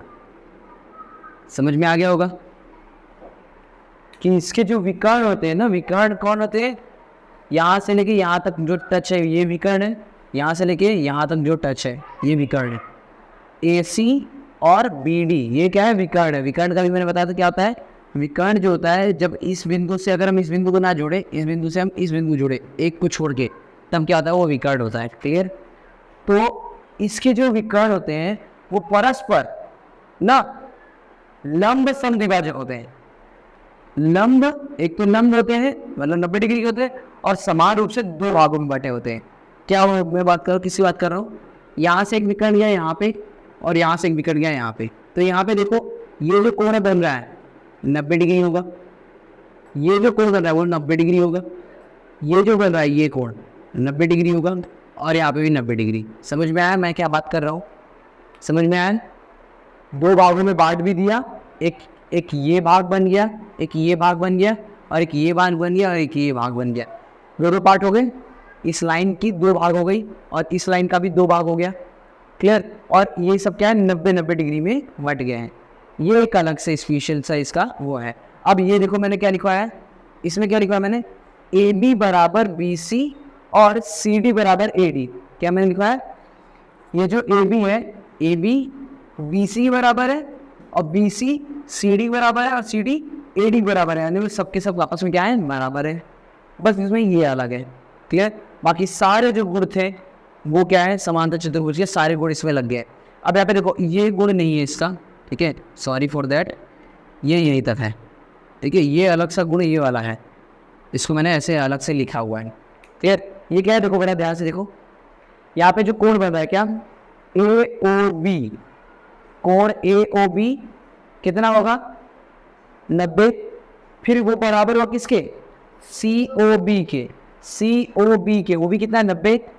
फिर वो बराबर किसके, COD के, COD इस कोण के बराबर, और ये किसके बराबर, DOA, DOA, यानी सब आपस में बराबर और सबके सब कितने हैं, 90 डिग्री, याद रखना, ठीक है। तो ये हो गया समचतुर्भुज का डिटेल। अब हम देखते हैं एक आयत जो है, ठीक है, जो सेकंड है समांतर चतुर्भुज के अंदर जो सेकंड टाइप आता है, क्लियर, वो है आयत। तो आयत में ये एक समांतर चतुर्भुज है, आपको पता ही पहले से ही, एक समांतर चतुर्भुज के अगर जिसके सभी कोण समकोण हो जाए, एक समांतर चतुर्भुज है, एक समांतर चतुर्भुज जिसके सभी कोण समकोण यानी कि 90 डिग्री होते हैं, उसे आयताकार चतुर्भुज कहते हैं। अगर एक समांतर चतुर्भुज है और इसके ये जो कोण है, ये जो कोण है, ये जो कोण है, इनको अगर हम क्या कर दें, ऐसे पकड़ के सीधा कर दें, मतलब इसको पकड़ के ऐसे कर दूँ, अगर ऐसे है इसको ऐसे कर दूँ, 90 डिग्री बुला दूँ, तो कुछ इस प्रकार से बनेंगे। यही आपका क्या हो जाएगा, आयत है, जिसके ये 90 डिग्री, ये 90 डिग्री, ये 90 डिग्री, ये 90 डिग्री, यानी समकोण हो जाए। क्लियर, समझ में आया। देखो ये क्या है, ऐसे है, हमने इसको सीधा कर दिया तो ये क्या हो गया, ये समांतर है और ये आयत हो गया। क्लियर। तो अब इसके अंदर जो एक अलग से गुण क्या इंपॉर्टेंट है, वो ये समझो कि आयत के विकर्ण बराबर लंबाई के होते हैं। क्या इंपॉर्टेंट है, आयताकार का जो विकर्ण होता है ना, वो बराबर लंबाई के होते हैं। यानी कि यहाँ से मैं एक विकर्ण खींच दूँ और एक यहाँ पे विकर्ण खींच दूँ, तो ये क्या बोल रहा है, आयताकार के, आयत के विकर्ण बराबर लंबाई के होते हैं। मतलब ये पूरा बराबर होता है इस पूरे के, ये पूरा बराबर है इस पूरे के, ठीक है। और ये समद्विभाजक भी होते हैं। समद्विभाजक मतलब बराबर बराबर रूप से बांटने वाले, बराबर बराबर रूप से बांटने वाले, ठीक है। समद्विभाजक समान रूप से दो भागों में बांटने वाले भी होते हैं ये विकर्ण। क्लियर, ये चीज है। और ये सारे गुण तो समांतर चतुर्भुज के आपको पता ही है कि भाई ये समांतर है इसके, ये समांतर है इसके, यही मैंने लिखा है यहाँ पे। फिर ये बराबर भी होता है इसके और ये बराबर भी होता है इसके, समांतर भी होते हैं और बराबर भी होते हैं। ये आयताकार का इंपॉर्टेंट है क्या, कि कोण ABCD सब के सब कितने होते हैं, 90 डिग्री के, याद रखना। और AO OC के बराबर है और BO OD के बराबर, यही मैंने लिखा है। और लास्ट में क्या लिखा है कि ये पूरा बराबर था इस पूरे के, तो यहाँ पे लिखा AC बराबर BD, AC बराबर BD, ये पूरा भी बराबर होते हैं, ठीक है। ये हो गया। अब इसका एक एग्जाम्पल लेते हैं और उससे हम समझते हैं। और अब हमारा नेक्स्ट टाइप क्या है, वर्गाकार, ठीक है, वर्ग जिसको बोलते हैं। एक समांतर चतुर्भुज जिसकी सभी कोण समकोण हो, सभी कोण को क्या कर दें, समकोण कर दें, सभी कोण समकोण हो और सभी भुजा बराबर हो, उसे हम कहते हैं वर्ग। ओके, सभी कोण समकोण और सभी भुजा बराबर हो, उसे वर्ग कहते हैं। क्लियर। तो हमारा जो समांतर चतुर्भुज था वो कुछ ऐसा था, ठीक है। इस पर से क्या बन के आया, इस पर से बन के आया एक तो ये समचतुर्भुज बन के आया जिसकी सभी भुजा बराबर होती है, ठीक है। फिर इस पर से क्या बन के आया, आपका आयताकार बन के आया। अब इन दोनों के कॉम्बिनेशन से अगर हम देखें तो इन दोनों कॉम्बिनेशन से क्या बनता है वर्ग बनता है। क्या बनता है, वर्ग बनता है, ठीक है। क्या, जिसकी सारी भुजा बराबर हो और जिसके सभी कोण, इसके सारे भुजा बराबर थे और इसके सारे कोण बराबर थे, इन दोनों मिल गया क्या, इसको मिल गया, इसकी सारी भुजा और सारे कोण बराबर है। क्लियर। सारे गुण मैंने यहाँ पे लिखे हुए, AB बराबर है BC के, BC बराबर है CD के, CD बराबर है AD के, मतलब सारी भुजा आपस में बराबर है। फिर AD समांतर है DC के, AD समांतर है BC के, सब समांतर की बात कर रहे हैं ना, ये इसके समांतर है, मतलब दोनों एक ही दिशा में, ये दोनों एक ही दिशा में। कोण ABCD 90 डिग्री, कोण AOB COB, फिर COD, फिर DOA सब कितने हैं, 90 डिग्री। मतलब ये कोण जो बना 90 डिग्री, ये 90 डिग्री, ये 90 डिग्री और ये 90 डिग्री, ये भी कहता हूँ। फिर AO OC के बराबर है, ये विकर्ण बराबर है। BO OD के बराबर है, ये विकर्ण बराबर है आपस में। और AC और BD ये भी आपस में क्या है, बराबर है। तो ये हो गया क्या, वर्गाकार, ठीक है। सारे गुणों को याद रखना है बस। ठीक, समांतर चतुर्भुज के सारे याद कर लेना, सारे के सारे आपको याद हो ही जाएंगे, ठीक है। तो ये चीज़ हो गया। अब हम बढ़ते हैं इसकी कुछ एग्जांपल्स और प्रश्नावली की तरफ।